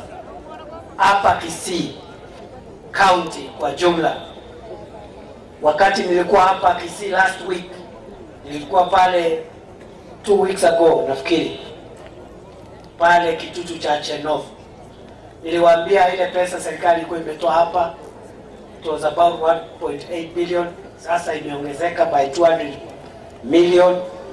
Right now in Kisii, programs ya stima ya last mile connectivity, ya kuweka stima kwa manyumba ya wananchi na biashara ndogo ndogo mashinani hapa Kisii, projects za shilingi bilioni 2 zinaendelea ili kuhakikisha ya kwamba nyumba 32,000 mpya zimepata stima hapa Kisii County. We are connecting an additional 32,000 households here in Kisii County at a cost of 2 billion shillings through the last mile electricity connectivity program. Na hiyo kazi tunaendelea nayo. Hao wabunge wanajua ni vijiji gani, ni vitongoji gani hiyo kazi inaendelea. Tuendelee na kazi ya stima. Tuendelee, tusiendelee? Vile vile tuko na kazi ambayo ilikuwa imekwama kidogo. Unajua, kwa sababu ya vile uchumi ulikuwa katika hali mahututi, barabara nyingi zilikuwa zimeanzishwa, zilikuwa zimesimama. Na najua kuna barabara za hapa. Mimi nitarudi hapa in about 10 days maneno ya barabara, kwa sababu tumepata pesa ya kufufua miradi ya barabara ambayo ilikuwa imekwama Kenya nzima, ili tujenge hizo barabara, tukamilishe, wananchi wapate mahali pazuri pa kusafiri. Tuendelee na hiyo kazi ya barabara, tuendelee tusiendelee. I know there are some roads in this constituency where we paid contractors, some are on the way, wengine wanasema tungoje mvua ikauke. So I'll take about 2-3 weeks, maybe 1.5 to 2 weeks. I'll come back on the roads program for Kisii and for this constituency. Vile vile tumesema hivi ya kwamba wananchi wengi ni wanabiashara wadogo wadogo, wale ambao sio wakulima wanafanya haso, wako na biashara kidogo kidogo huku mashinani. Kuna akina mama wanauza mboga, nyanya pale sokoni, tunawaita mama mboga. Kweli si kweli? Kuna watu ya bodaboda wanasukuma biashara yao na hiyo nduthi, hiyo pikipiki. Kuna watu ya mkokoteni, kuna mtu wako na kinyozi yake hapo kidogo, kuna mwingine msichana ako na salon hapo kwa kijiji. Wakati tulikuwa tunaomba kura, tulisema tutasimama na hao watu ambao ni watu kiuchumi wanahitaji msaada ili wapanue biashara zao, na hiyo kazi tumeshaanza. Tumesema iko program inaitwa Nyota, sana sana kwa biashara za vijana. Nyota program ni program ya serikali ya Kenya ya takriban bilioni 28 kwa kila ward. Tutatafuta hizi biashara ndogo ndogo, sio biashara kubwa, biashara ndogo ya mama mboga, biashara ya kinyozi, ya salon, catering business, tailoring, hizo. Na kila ward serikali itapeana shilingi 50,000 kwa biashara 70 kwa kila ward katika jamhuri yetu ya Kenya, ili kupanua biashara ndogo ndogo.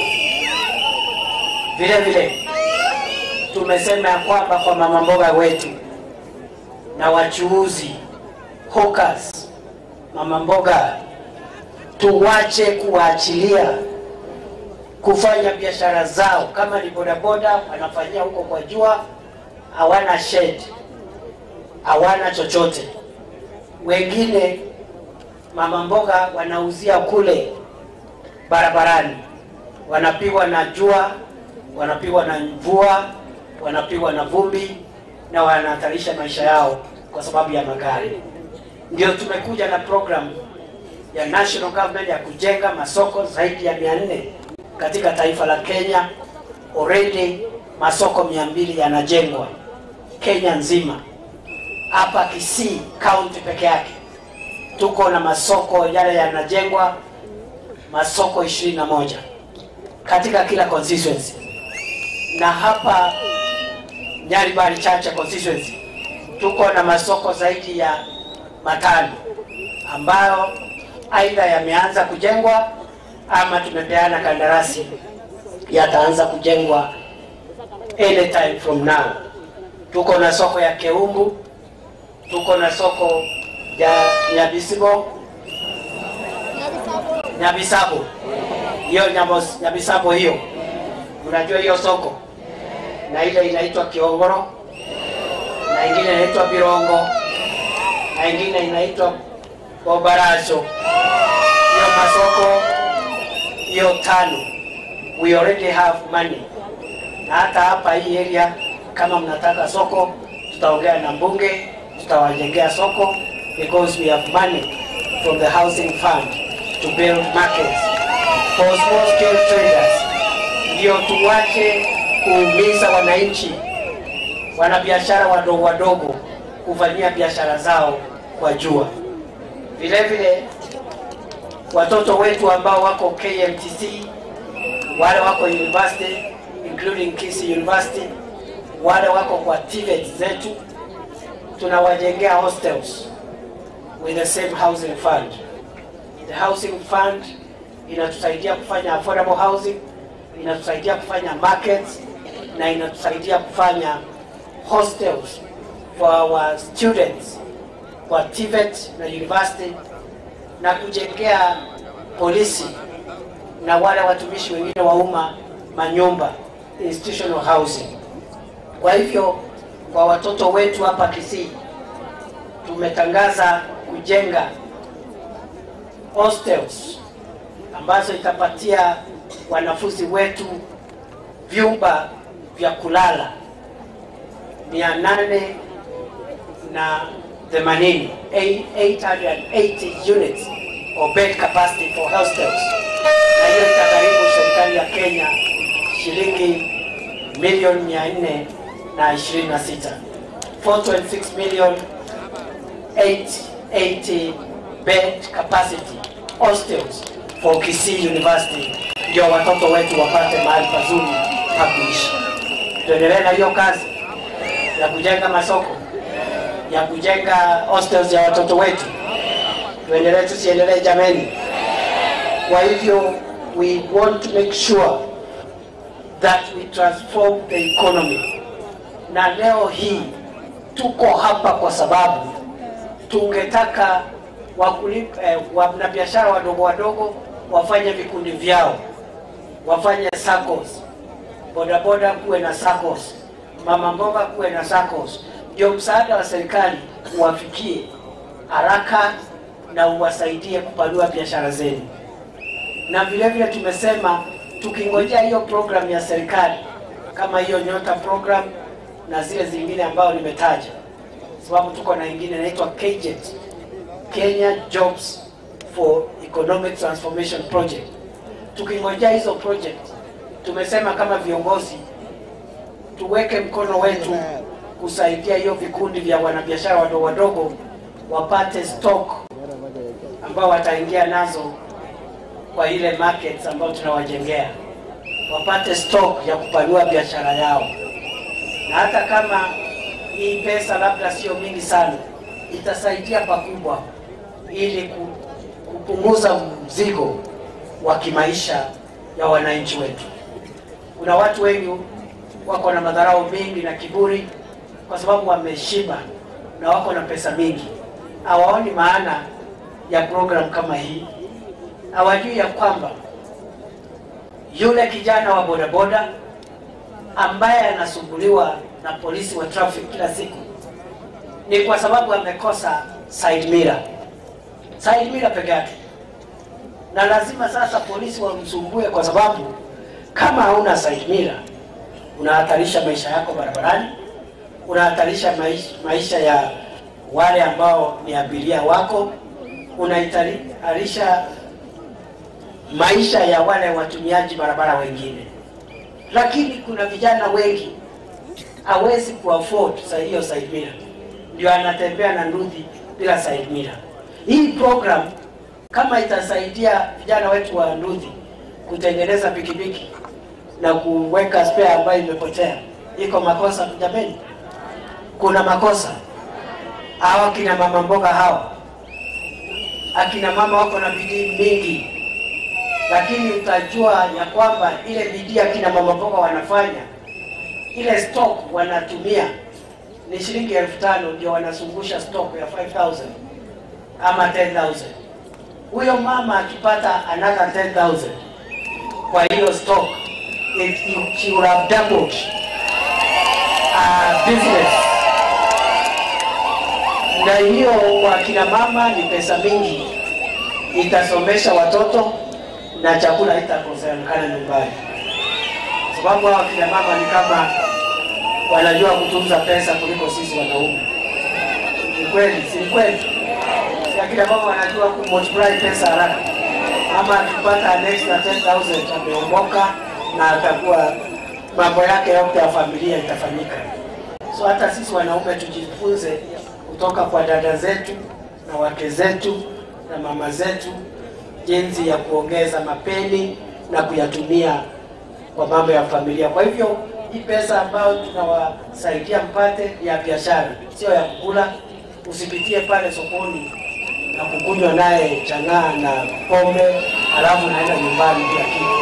Na ndio tunasema muwe kwa vikundi, ndio hiyo pesa iende kwa vikundi ya kusaidia members wa hiyo vikundi. Nikimalizia niseme hivi, katika hii masoko ambayo tunajenga pia iko na sehemu ya kina mama na wachuuzi kuuzia bidhaa zao, na iko na cold room.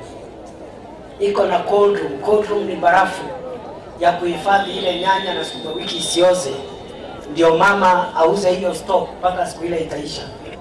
Leo, kesho kutwa, kuendelea namna hiyo mpaka siku ile stock itamalizika, kwa sababu kwa sasa wale wanauzia barabarani, kama stock haijaisha hiyo inaoza, kama ni nyanya inaoza. So the market will help in preserving perishable products so that they can be sold for longer. Vile vile iko na social hall ya wale wanabiashara pale kufanya mkutano wao kama wale wanabiashara wakubwa kule Nairobi. Na pia iko na ICT hub. Every market iko na computer lab ambao tutaweka kompyuta ya serikali 100, tuweke internet ya serikali bure kwa hizo makompyuta. Vijana wetu wakati wachuuzi wanauza bidhaa yao huko chini kwa soko, wakati akina mama mboga wanauza mboga na nyanya kule juu ya hiyo soko, kila soko iko na mahabara ya kompyuta. Wale wanabiashara wanataka kufanya e-commerce ama biashara ya mtandao, waende pale watafute wateja, wauze vitu zao kupitia mtandao. Na pia kuna kazi za kimitandao za vijana wetu, ili tupunguze vijana wetu kukaa bila kazi. Hiyo ICT hubs itawasaidia kuingia pale, kutumia kompyuta ya serikali, kupitia internet ya serikali, wajitafutie kazi mtandaoni. Iko kazi pale kama app developer, iko kazi pale kama transcriber, web designer, foreign exchange trading. Iko kazi nyingi za kimtandao. Ile vijana wamekosa ni internet na kompyuta. Ikipatikana wataenda kufanya foreign exchange trading online, wataenda kufanya website development, app development. Ndio tuwache vijana wetu kukaa sokoni pale ili kuja kudanganywa na viongozi na kupewa shilingi 100 ndio wapigie kelele pinzani wa kisiasa. That is misusing young people. It's misusing the people of Kenya. So we are trying our best. Kuna mahali tumefika, lakini bado tuko na another 2.5 years ya kukamilisha hii safari yetu ya maendeleo. Mimi nawauliza wenzangu, sisi zote tujumuike katika maneno ya maendeleo. Na mimi najua Wakisii ni watu ya kazi, Wakisii ni watu ya biashara, Wakisii ni watu ya bidii. Ni kweli si kweli? Bora mtu asaidike kidogo katika kilimo chake ama biashara yake, atatengeneza mali. Na Wakisii wako kila sehemu ya Kenya. Ni kweli si kweli? Si Wakisii wako kila sehemu ya Kenya? Si wako mpaka ng'ambo? Si wako huko Amerika? So musidanganyike ati kuchochewa mkosane na watu wengine ati kwa sababu sijui ya nini. Kwa sababu nyinyi ni watu ya biashara, mko kila mahali. Tengenezeni urafiki na sehemu zote za Kenya, za dunia, because you are business people, you are a trading community. Na wale watu wananunua bidhaa zenu sio wale wanaongea Kikisii, kwa sababu ile vitu mnauzia hapa kila mtu wako nayo. So wale watawapatia soko the other communities ambao hawana ile vitu ambao mna produce hapa. Kwa hivyo Kenya hii yetu tuendelee kukaa kwa umoja na tusikubali misingi ya kisiasa itugawanye, misingi ya kabila itugawanye. Wakati wa siasa ukifika, kila mtu ataenda kupigia ule mtu anataka kura. There is no problem, tutanyoroshana. Mwenye atapata ashukuru Mungu, mwenye atakosa angojee siku nyingine, Mungu atambariki. Ama namna gani watu ya Jangwani Chache? Mnakubaliana na mimi?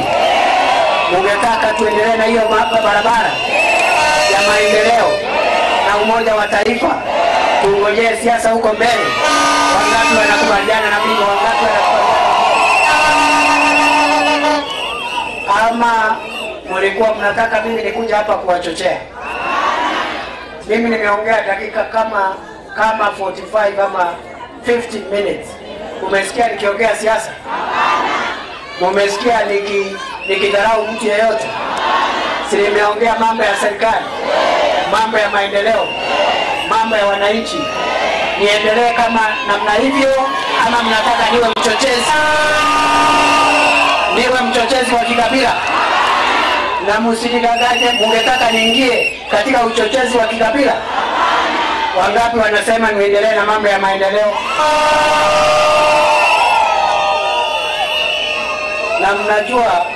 Na mnajua nyinyi wa Kisii na wa Meru, mnajua sisi ni jamii moja.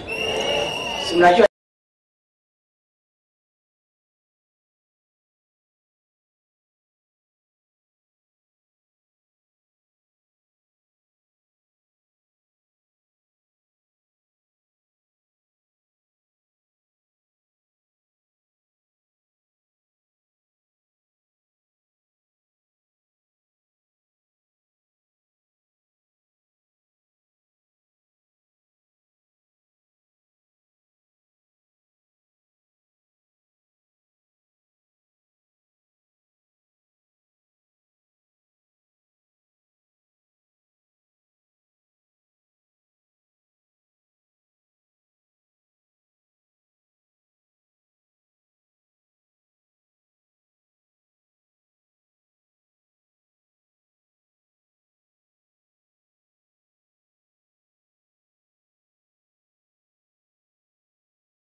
yetu hapa Kisii wanasema ati Mumeru akiwa mdogo ni Mumeru, akiwa mtu mzima ni Mkisii. Alafu kule Meru wanasema, kule Meru nao wanasema Mkisii akiwa mdogo ni Mkisii, akiwa mkubwa ni Mumeru. Sasa sijui which one is which. Kwa hivyo ndugu zangu, dada zangu, leo nimefurahi kufika hapa. Na mimi nimeletwa hapa na maneno ya maendeleo. Maendeleo yenu na mambo ya wananchi. Najua hii stadium unangojea ijengwe. Si unataka hii Nyantugo stadium hii ijengwe? Unataka ni wakutafutie pesa ya kujenga hii stadium? Nitafute pesa ya kujenga hii stadium? Wangapi wanasema tujengee vijana wetu? Sasa hiyo ndio maana ya kukuja mashinani, kwa sababu utasikia ile mahitaji wananchi wako nayo. Na mimi nikirudi Nairobi, tukiwa na Zahir, tunaenda kutafuta pesa ya kujenga hii stadium, ndio siku ile tutakuja kampeni ya kura, tuwe na kitu ya kuambia wananchi. Tuendelee namna hiyo? Tuendelee tusiendelee? Tuendelee namna hiyo? Tuwatafutie stadium, tuwatafutie barabara na market na stima, na tusimame na wanabiashara wadogo wadogo. Tuendelee namna hiyo? Wangapi wanasema tuendelee namna hiyo? Kwa hivyo mimi nitarudi hapa, rais atarudi hapa, na huko mbele tutapangana, na mimi najua hatutakosana, tutaelewana tu. Hakuna mahali tu, hakuna mtu atatoroka mwingine. Tutatafutana mpaka tupatane, kwa sababu siasa ni kubembelezana. Ni kweli si kweli? Siasa ni kifua ama ni kubembelezana? Si ni kubembelezana? Hiyo mimi najua tutabembelezana, tutasikizana, na mimi kama naibu wa rais nitafanya juhudi zote kusaidia rais katika kazi ya kuunganisha Kenya na kazi ya kuhakikisha kila sehemu imepata maendeleo sawa. Na kuna watu wengine wanasema sijui wale walipiga kura wapate maendeleo ya serikali, wale hawakupigia serikali kura wasipate maendeleo. Hapana, hiyo ni kinyume na katiba. Katiba inasema ule amechaguliwa kama kiongozi ndio kiongozi wa kila mtu mpaka siku ya uchaguzi mwingine. Si Zahir ndio mjumbe wetu? So he is our leader. President Ruto is our leader. Zahir is our MP. na wale viongozi wengine. Kwa hivyo nasikia viongozi wamekuwa wamechanga. Mimi tu nataka niwapatie salamu ya rais. Amewaambia anawapenda, atatembea hapa na anatambua mahasla, anatambua watu ya bodaboda na watu ya salon na kinyozi na mkokoteni, na amesimama na nyinyi vile mnatafuta pesa ya kusaidia biashara zenu, na mimi naacha mchango yake hapa ya shilingi milioni 3. Umefurahia support ya Rais William Ruto? Umefurahia? Nimsalimie nikirudi? Nimsalimie nikirudi? Wangapi wanituma kwa Rais William Ruto jamani? So hiyo pesa iletwe hapa, na huyu deputy president, huyu hata yeye achange ama aende achange, ni lazima nichange. Sina bahati, si nimeleta salamu ya rais, si ya rais inatosha? Haitoshi, lazima nilipe hata vile niliongea hapa. Nichange nisichange? Wangapi wanasema nichangie wanabiashara? Basi kwa hivyo hata mimi nitasindikisha mkubwa yangu rais na shilingi 10,000 ama ngapi? 20,000, 40, 60, 120, 150, 300,000, 2 million shillings. Tusiendelee. Wangapi wanasema tuendelee namna hiyo?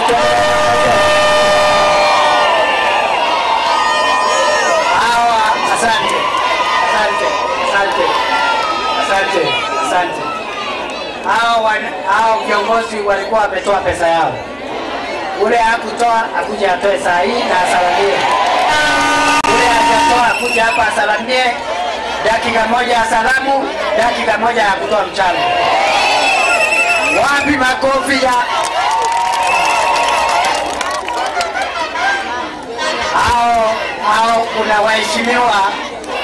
Kuna waheshimiwa walikuja baadaye.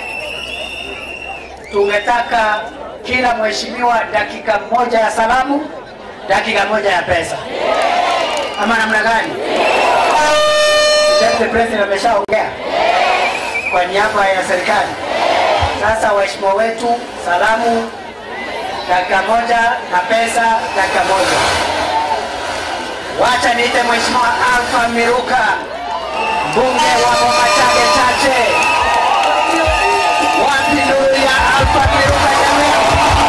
Wapi nuru ya Alpha Miruka jamani?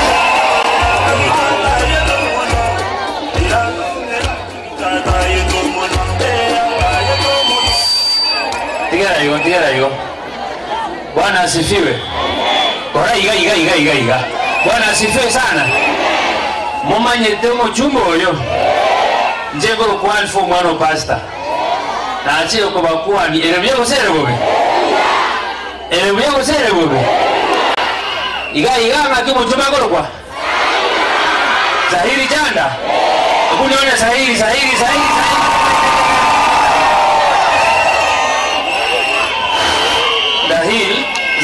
is a good guy. Zahiri is my friend. Tuachia hama tuka mange toko gichikura. Ige tieke atarawo muchumbe na ande munawo muchumbe. Bakimo ko bwate sumo gambi. Ngomo ya ndimwe naende. Iwonsa iliweka.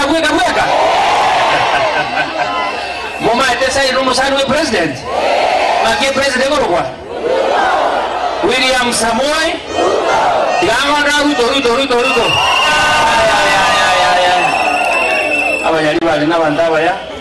Your Excellency, thank you very much for coming. Other members of parliament wamekuja kupea Sairi support. Mungu awabariki sana. Sasa nataka niwapee mambo mawili. Jambo la kwanza, usiwahi danganywa kwamba mfumo wa SHA ulifanyi kazi. nataka ukitoka hapa kama hujaregister, enda register o register SSHA. Why? Ukiwa mgonjwa hakuna mtu atakusaidia. Mwenye nakwambia yeye hatajisaidia kivyake. Kwa hivyo wewe make sure you are registered katika mfumo wa SHA. Tuko pamoja? Namba 2, hapa Kisii tuko na housing program. Unajua hivyo? Nyumba za serikali zinajengwa hapa Kisii. Siko Masimba, siko kwangu Ugembo, zitaanza Kisii, hata hapa Nyaribari zitaanza. Kwa hivyo make sure umeregister katika boma yangu ukae na nyumba. Tunaelewana? Na hiyo nyumba inataka ID yako na wewe mwenyewe. Uwezi kuwa na nyumba mbili. Kwa hivyo msidanganywe. This government is working. Elewia kwa sasa wewe. Ndio kwa hiyo wote sia. Esa ya market ile ndio kwa na mange ese ndio na sio kwa nini. Na nje ngoma masuku mirande 200,000. Wapi nuru hapa ameruka jameni. Sasa nimuite umere wa Kisii. Ole Saburi.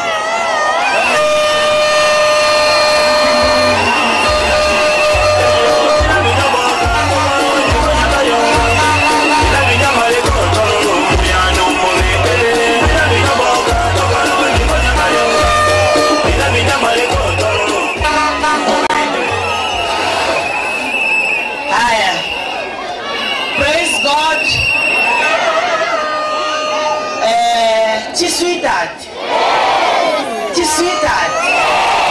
Naki mokari mo smile buya. Naenda smile ile. Si baby. Your Excellency hapa Kisii, wazee wetu wanatupenda. Hivyo umesikia anaita kina mama sweetheart, wazee wanatuita sweetheart. Ama namna gani ya kina mama? Na nyinyi mnaita aje wazee? Baby.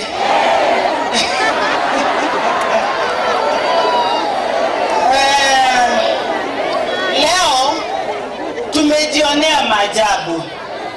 Ukweli, wageni wakija, wenyeji wanafanya nini?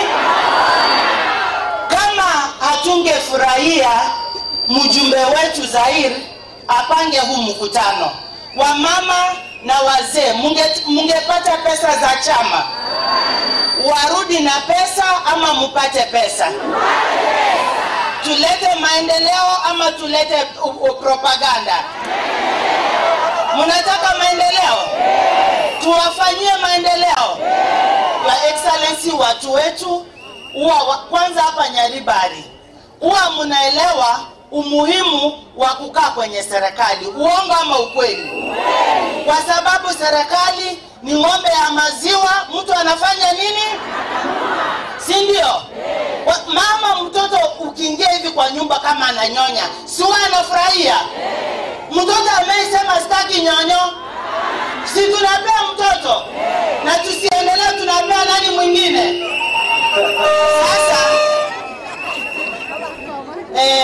mimi kama mama county nashukuru sana kwa hao wageni wetu wenye wamefika hapa, na Mungu awabariki warudi tena, kwa sababu wageni wakikuja mambo yetu inakuwa sawa sawa.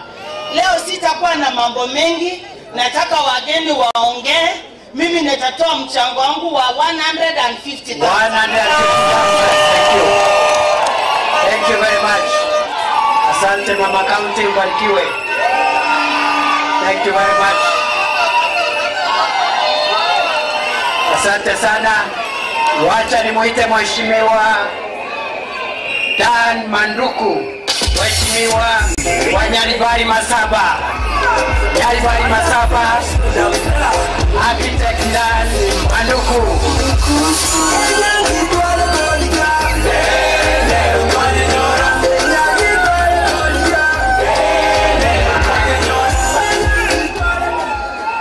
Nyaribari bami mtoto kwani niga kama kwa mbia mara Nyaribari mbia mara nainde na kibaro cha mwe ba chini roga aba ngena mawo kile owa kata lakini mjumbe wetu kwa Zahiri Janda ndoko mwana kabele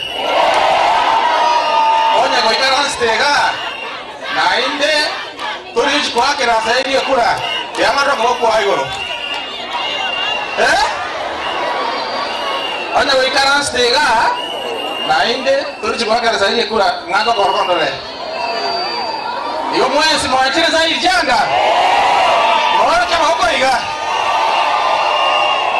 ono nimbo ato goichana monte galleria moroyo oyo moro binto lakini lende omaga kanale kuruse Italia okumurama okomoroko moisia emo echete bachora omo achore to mojumbe osero moisi mo achore te Mokachoro mjumbe oso moisia. Ngake mmoja yemo kwa koyo. Akora ki? Aba ngina kura so kwa koyo. Aba yake bichuya so kwa koyo. Njoma jete.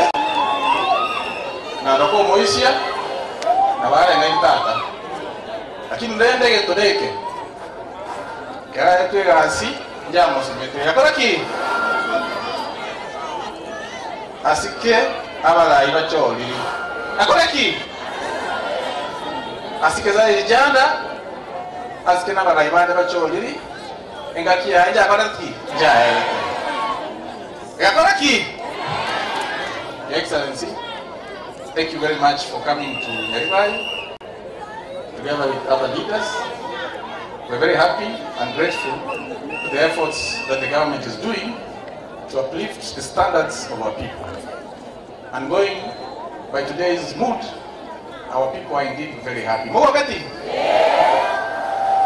Wana chile za chile chile nyingi ndo chile ni tarende. Niko kana ndio chile. Mbaya chile sasa. Haya bwana, ndio asiri mmoja goyo. Kafiringi 100,000. 100,000. Wapi makofi ya Dan Manduku. Wacha sasa nimuite Mheshimiwa Steve Mogaka, MP for West Mugirango.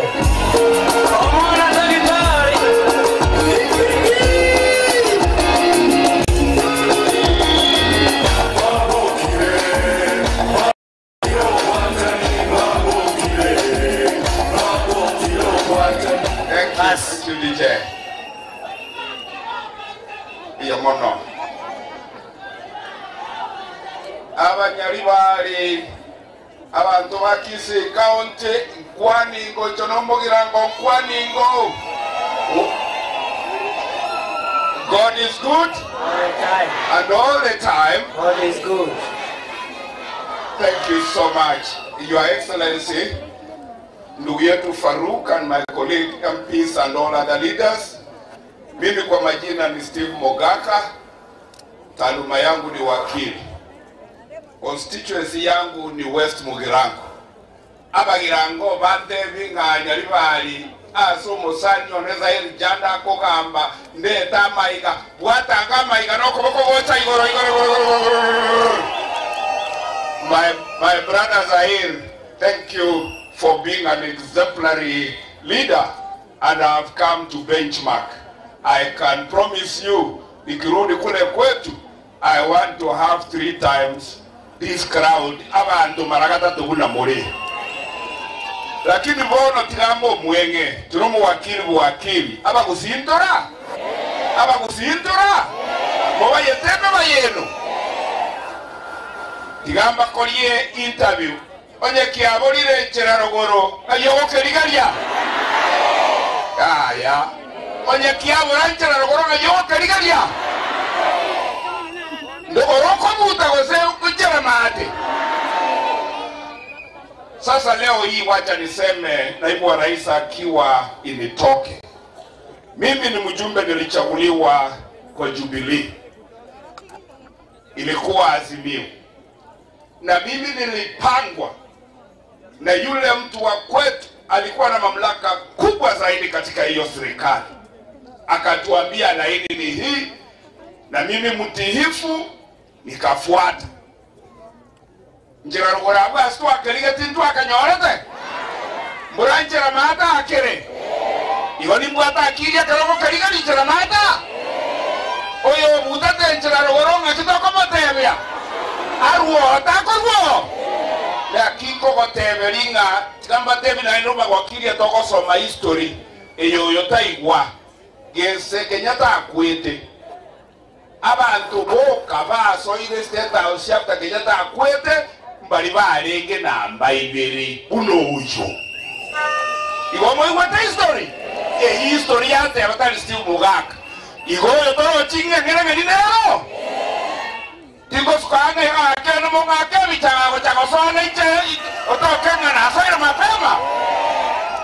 Tunakupea Mheshimiwa Naibu wa Rais. Najua nilikuangalia kutoka nyuma nikaona uko very smart.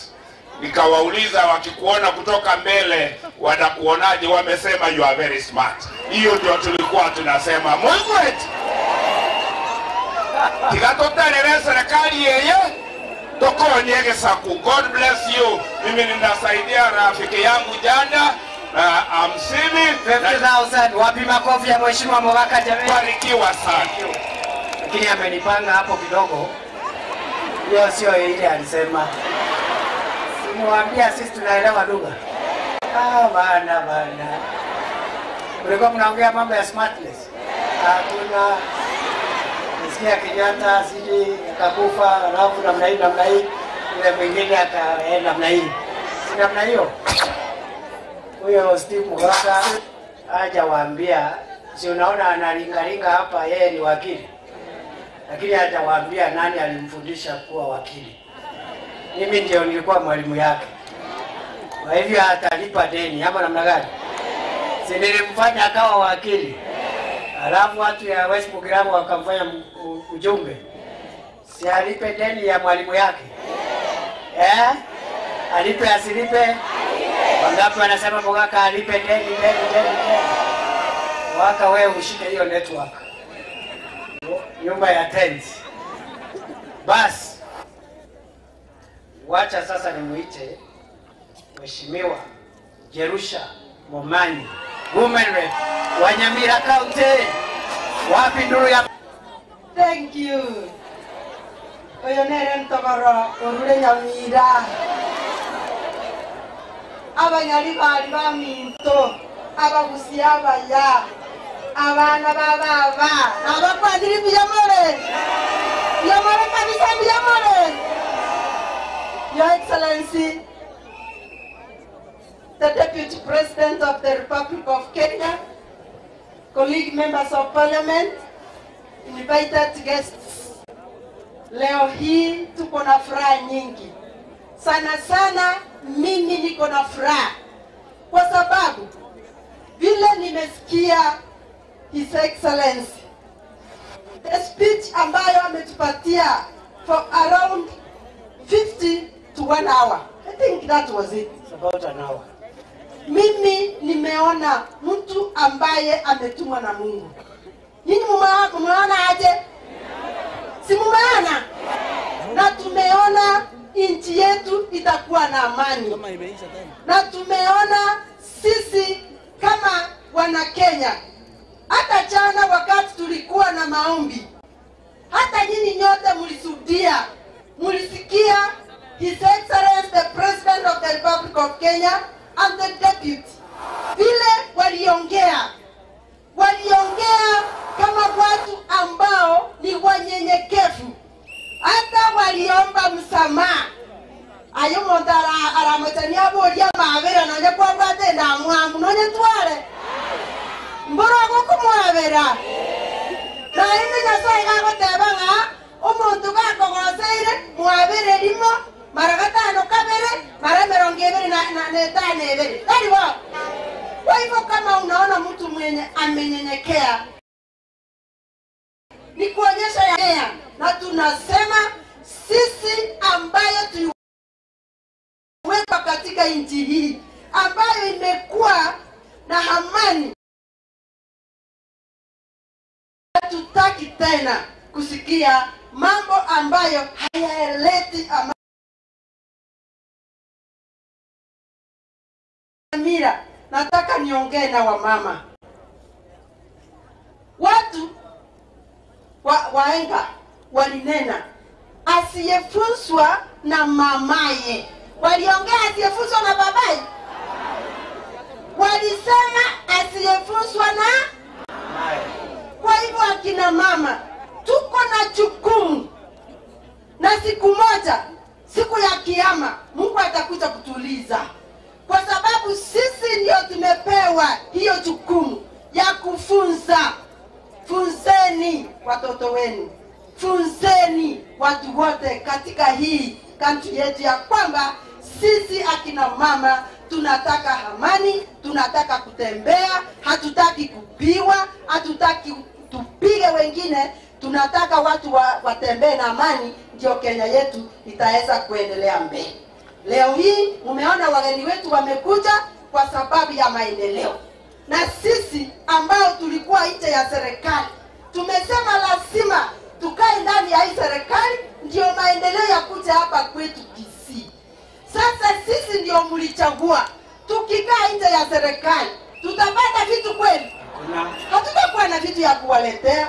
Kwa hivyo kwa sasa tumesema tuweke siasa kando, vitu itirilike ikuje hapa kwetu Kisii, ikuje Nyamira, tupate maji, tupate stima, tupate mabarabara, watoto kwetu wasome vizuri, tuwe na madarasa mazuri. Na hiyo yote inatoka kwa serikali.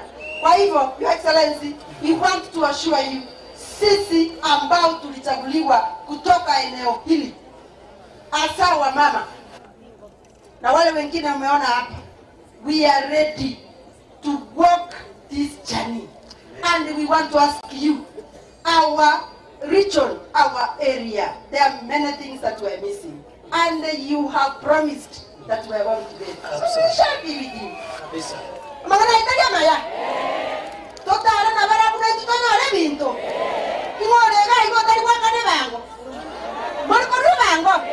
Totige bango ya ito isiko. Na sa moro je muna tinda ga tia itekira ta tinda ga sina tiba sa teka. Na itu teke iga tonyo ale binto abantu ba ito banyore. Siasa ke goja ko yaka tinga kichaye. Tari ho.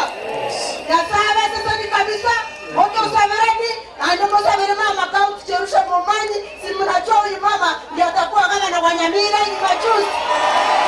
Mungu awabariki na asante sana. Thank you, Your Excellency. Thank you. Mama achange asichange. Mama achange asichange. Na mimi nimechanga mchango wangu wa 50,000 shillings. Wapi makofi ya mama? Wacha sasa nimuite. Unajua huyu Zaidi ako na marafiki kutoka everywhere. Iko mbunge yako hapa wa kutoka Kavete kule Kiambu. Anaitwa Mheshimiwa wa Mashukuru. Wapi nduru ya Mheshimiwa wa Kavete? Mheshimiwa wa Mashukuru jameni. Basi. Asante sana Mheshimiwa Deputy President. Watu wa Kisii, Bwana asifiwe. Waidile. Iga. Haya. Niulize. Huwa mnafurahi hivyo? Huwa mnafurahi hivyo? Mnapenda Deputy President wetu? Akuje tena na tena? Your Excellency, nataka nikushukuru kwa sababu umetembea mahali tofauti ukileta empowerment. Juzi ulikuwa pale Kabete na wamenituma nikuletee shukrani. Asante pia kwa sababu ya siku ya leo umeleta maendeleo hapa Kisii. Mnampenda? Jambo la pili, huko kwetu tunasema tutakaa ndani ya serikali. Hapa mnasema nini? Ndani. Ni wangapi watakubali tukae ndani ya serikali? Jambo la pili, nataka kuwauliza hapa, mnaingia gari ambayo iko kwa stage ama mnagojea yenye inakuja? Yenye iko wapi? Hata sisi huko kwetu tunaingia ambayo iko kwa stage. Kwa hivyo hatugojei yenye inatoka Nairobi ndio tuingie. Jambo la tatu, Kwetu tunasema tunataka maendeleo, hatutaki siasa wakati huu. Nyinyi mnasema mnataka maendeleo ama siasa? Maendeleo ama siasa? Maendeleo. Your Excellency, asanti na muendelee kupata maendeleo. Sisi huko kwetu nikiwaongoza tunasema president wetu ni William Samoei Ruto na makamu wake ni profesa nani? Si hata nyinyi mnasema hivyo? Nikifika huko kwetu nawapelekea salamu kabisa. Gedua wa Mashukuru kutoka Kabete. Gedua wa Maliki, MP for Kabete. 100,000. 100,000. Wacha sasa tuelekea kumalizia. Muite Mheshimiwa Jane Kagiri, Women Rep wa Laikipia. Wapi nuru ya Jane Kagiri jameni? Wapi nuru ya Mheshimiwa Jane Kagiri?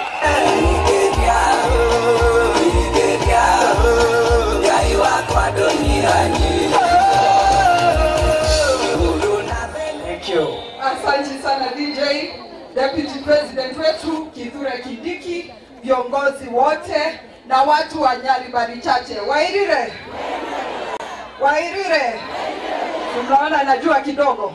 Mungu ni mwema na kila wakati. Yule ananiona akubali kunisalimia hivi kwa hewani.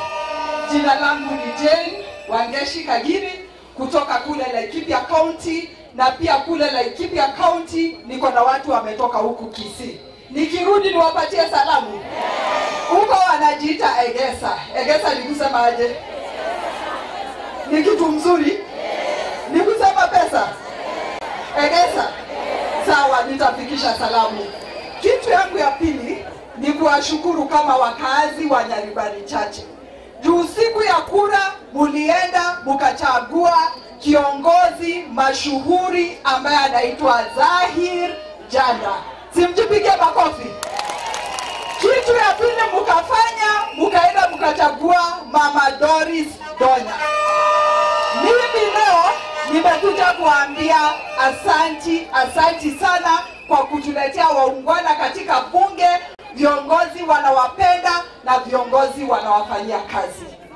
Mimi Deputy President, kwa niaba ya wakazi wa Kisii na wale wa Laikipia na wale wa nchi mzima, nataka kukutuma kwa president wetu His Excellency Dr. William Samoei Ruto.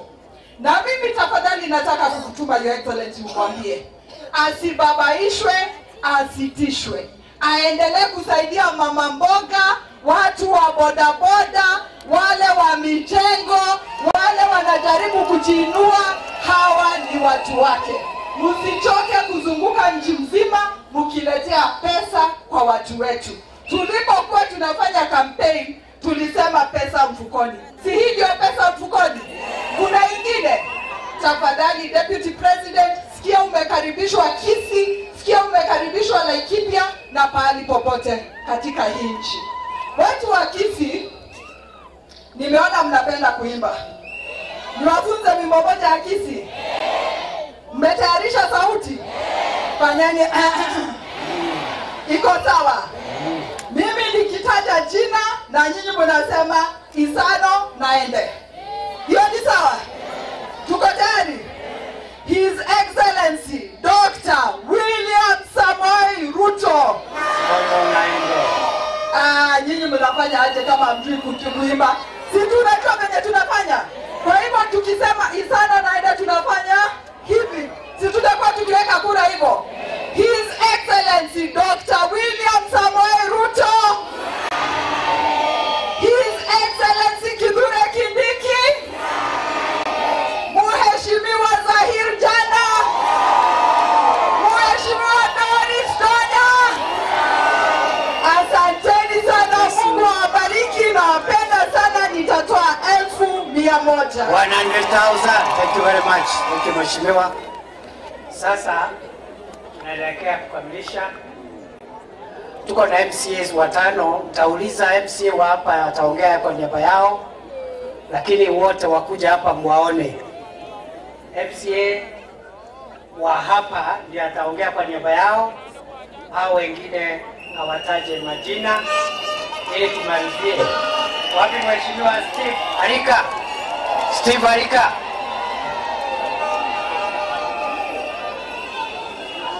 Bas, tuendelee.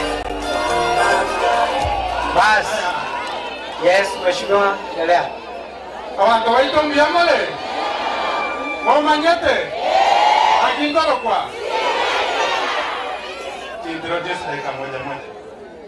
Abangina hi. Dolphin Bwari obwari bwa Bwari. Very good. Thank you. Thank you, Mheshimiwa Bwari. God is good. All the time. All the time. God is good. Ayup Tumbo kutoka Nyamira, Nyansiongo ward where we have a fire Rexon. Therefore mimi natembea na hii serikali sababu vijana imepea vijana nguvu. Thank you. Well done. Abangina mbiyamole. Na batati nongweza kutika na gaiga. Sasa mleta ngoro kwenda kwa moka kwa machoge mbiyamole. Thank you. Thank you, Mheshimiwa. Abantu wanito mbiyamole. Asama leta ngoku Mheshimiwa Shem kwa viongozi isa mbiyamole. Thank you very much, Mheshimiwa. Abantu banyalibali hamjambo. Jambo. Abantu bamito nkwanirega banyalibali bamito. Yes. Biamono, thank you so much. Jego kuru kumosoti onko Darius Bulembe ngakiwakondoka. Njeno Monchali na hande Secretary General ya UDA County ya Kisii. Nunabantaba ya Sogoja, Your Excellency the Deputy President, you are a great man. This course that you have started to empower our people is what people have been intending to do. Diganya sango sesenie, Mungu akubariki mpaka ushangae. Thank you. Nilikuwa ninaomba kitu moja, abantu bamitoa Nyalibali. A second. Abara ya baba itu mmoja mukora mioyo. Sairi chando baretira. Oretiro tugokoira abantu abanene Kenya baretira. Kimwacha muga konde kwensi yango chongeriga. Mwacho mwana oyo minoko bakonya chongeriwe. Komo bwate simore. Komo bwate simore musika William Ruto. Komo bwate simore musika Kindiki. Abantu bamiteru n'abantu abaya. Your Excellency vile umeleta mambo mazuri hapa. Nyalibali chache. Mimi kwa niaba ya watu wa Bonchari ninakuomba. Utupangie hiki kitu. I'll come. Thank you so much. Asante sana Mheshimiwa. Hi. Hi. Hi. Hi. Oya agora kupita boini gozoboy. Boma hiki. Thank you so much. Na bakwanyiri mwensi mbiyamole. Abangina ngoro kyoko bakoigonye moigwete buya. Njasa magete ngoro ku Purity Morakirera ko Rubonchari ngone director ya Bomas of Kenya mbiyamono na ndeto support ya serikali yeye mangana ye vipindi bilibile moino gari torabitiga emyake 8 yatigaire Murai Ruto agende gotorentera magenderero gochagusiga iga nebinte binge mbiyamono nyasaba siseni. Your Excellency, maneno yetu kama MCA tuliambia Sairi Janda atakueleza. Asante. Thank you very much. I am. Bas, wapi hiyo matoke? Ule mtu amechaguliwa na rais hapo haraka tafadhali. Dakika moja. Asante sana Mheshimiwa Naibu wa Rais. Bantu bami ndomi yamole. Wala ngoyonye wacha nako mkonye wacha nako mko. Abangira ngoro. Lero bakumundira tokwane. Yamono sana. Tagetenkwa nenda mere ya moiga. Na kitu abere no mogoko. Twabere no mogoko na ile gotogote bana nyasa ulia. Okonye to Mheshimiwa William Ruto akamurusiza ali akamumokerera igoro. Ebukunga teberenga ulio gweka nyasa ni gakoraki. Balenga bago tebanga William Ruto. Biamono sana. Ndio mwadi pimo Mheshimiwa Naibu wa Rais. Mimi nimefurahi sana kwa sababu umeleta hii jambo hapa kwetu Nyaribari. Nimefurahi kumwona Mheshimiwa mbunge wangu kutoka Nyaribari Masaba na ninajua mtatuandalia jambo kama hili. Yes. Na Mheshimiwa Nyaribari Masaba nimefurahi hata kama ulikuwa upande ule mwingine, sasa umetujoin katika kufanya maendeleo ili mambo kama haya yaje kwetu Nyaribari Masaba. Mimi nikitimba mimba wa rais na ninawaambia biamono sana nyasaba senye tukaendelee kwa wetu sio biamono. Thank you very much. Iko natoa shilingi 50,000. 50,000. Cosmo, sema jambo moja, dakika moja. Huyu rafiki yangu anaitwa Cosmo Choi. Wapi nuru ya Cosmo Choi jameni? Thank you, Naibu wa Rais. And God willing, you're going to be our 6th President of Kenya. Kwa majaliwa yake Mwenyezi Mungu. Kasimo baby, Kasimo easy kazi. Mwanaume kamili, mwanaume tosha, mimi Kasimo Choi. Hiyo ndio my motto before niongee. Nataka kuwashukuru na ngopate yo ndo bami ndaba nyali bali ama liga mange ko basimbi amore. Bo baswa ba rumba ba tibo bunge. Iga yo mabungo ba siara ruchi besa. Iga sirete. Imoyare. Okay. Lakini sitaongea mingi sababu naona kila mtu anataka kuongea. Nataka kutoa shukrani Deputy President wetu. Umefanya kazi, umetembea, umeunganisha Kenya. Wewe ni mwanaume, haki ya Mungu. Sitaki kuongea vile sana. Let me approve the message. Kasimo, keep Chumba Choi mwenyewe. I approve this message 100%. Ndani mpaka ine. Thank you very much. Pesa. Ametupa shilingi 20,000. 20,000 wapi makofi ya Cosmo Choi? Yes, sema jambo ndugu. Aya. Abantu bamitombo ya mole. Ona achira na magana abere. Your Excellency, you allow me to speak on those. One, huyu jamaa kuja Saidi kuja. Huyu jamaa, Your Excellency, tulipigana vita kutafuta ikiti. Akanishinda. Among the 12 contestants, I was the only person ambaye alimwandikia congratulatory message. Na ni mimi namsupport hata saa hii. Namba ya pili, wakati aliniambia kuna mchango, nikamwambia mimi kwa sababu ya njaa na maneno mengine nilienda upande mwingine. Silikuongea ukweli, lakini sasa umerudi. Sasa nimekuja hapa kuambia naibu wa rais ya kwamba I wanted him to listen. Your Excellency, one minute. Na kukuhakikishia ya kwamba as a leader, na mimi nimekuwa MCA 2 terms. Yes. Nataka unipatie appointment. Okay. I confess before you and I confess before the press. Sasa hivi niletee huyu mtu. Niletee huyu mtu. Asante sana. Asante sana. Very good. Nashukuru sana. Basi yetu mmefurahi. Umefurahi. Huyu Zaidi anatosha hajatosha? Zaidi anatosha hajatosha? Aendelee namna hiyo. Kuwatafutia amani. Kuwatafutia maendeleo. Wapa nione wale wana support Zaidi hapa. Zaidi.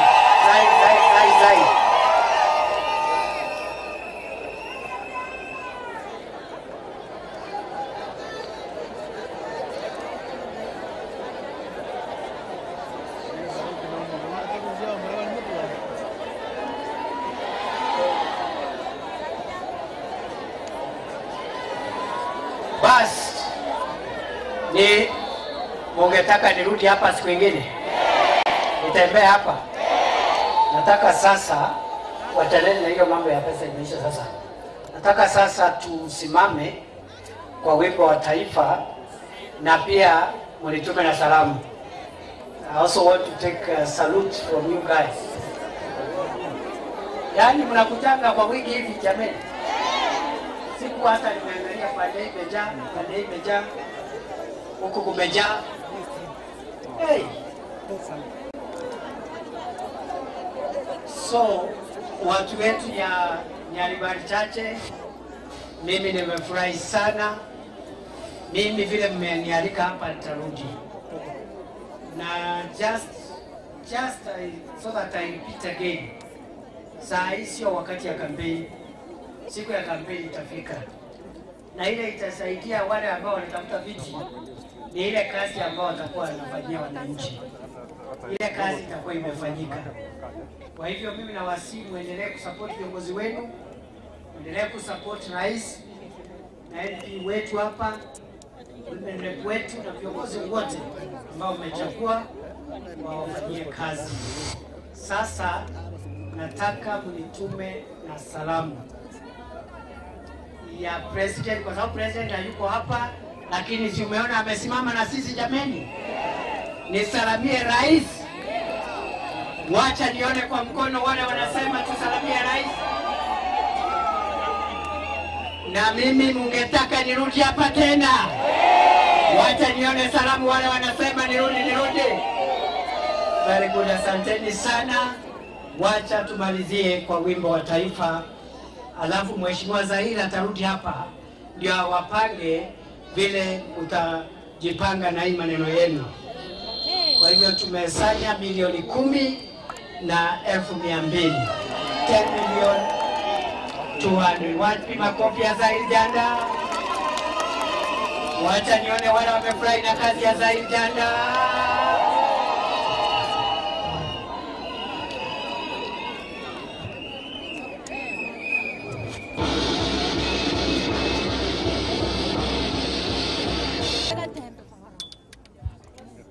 DJ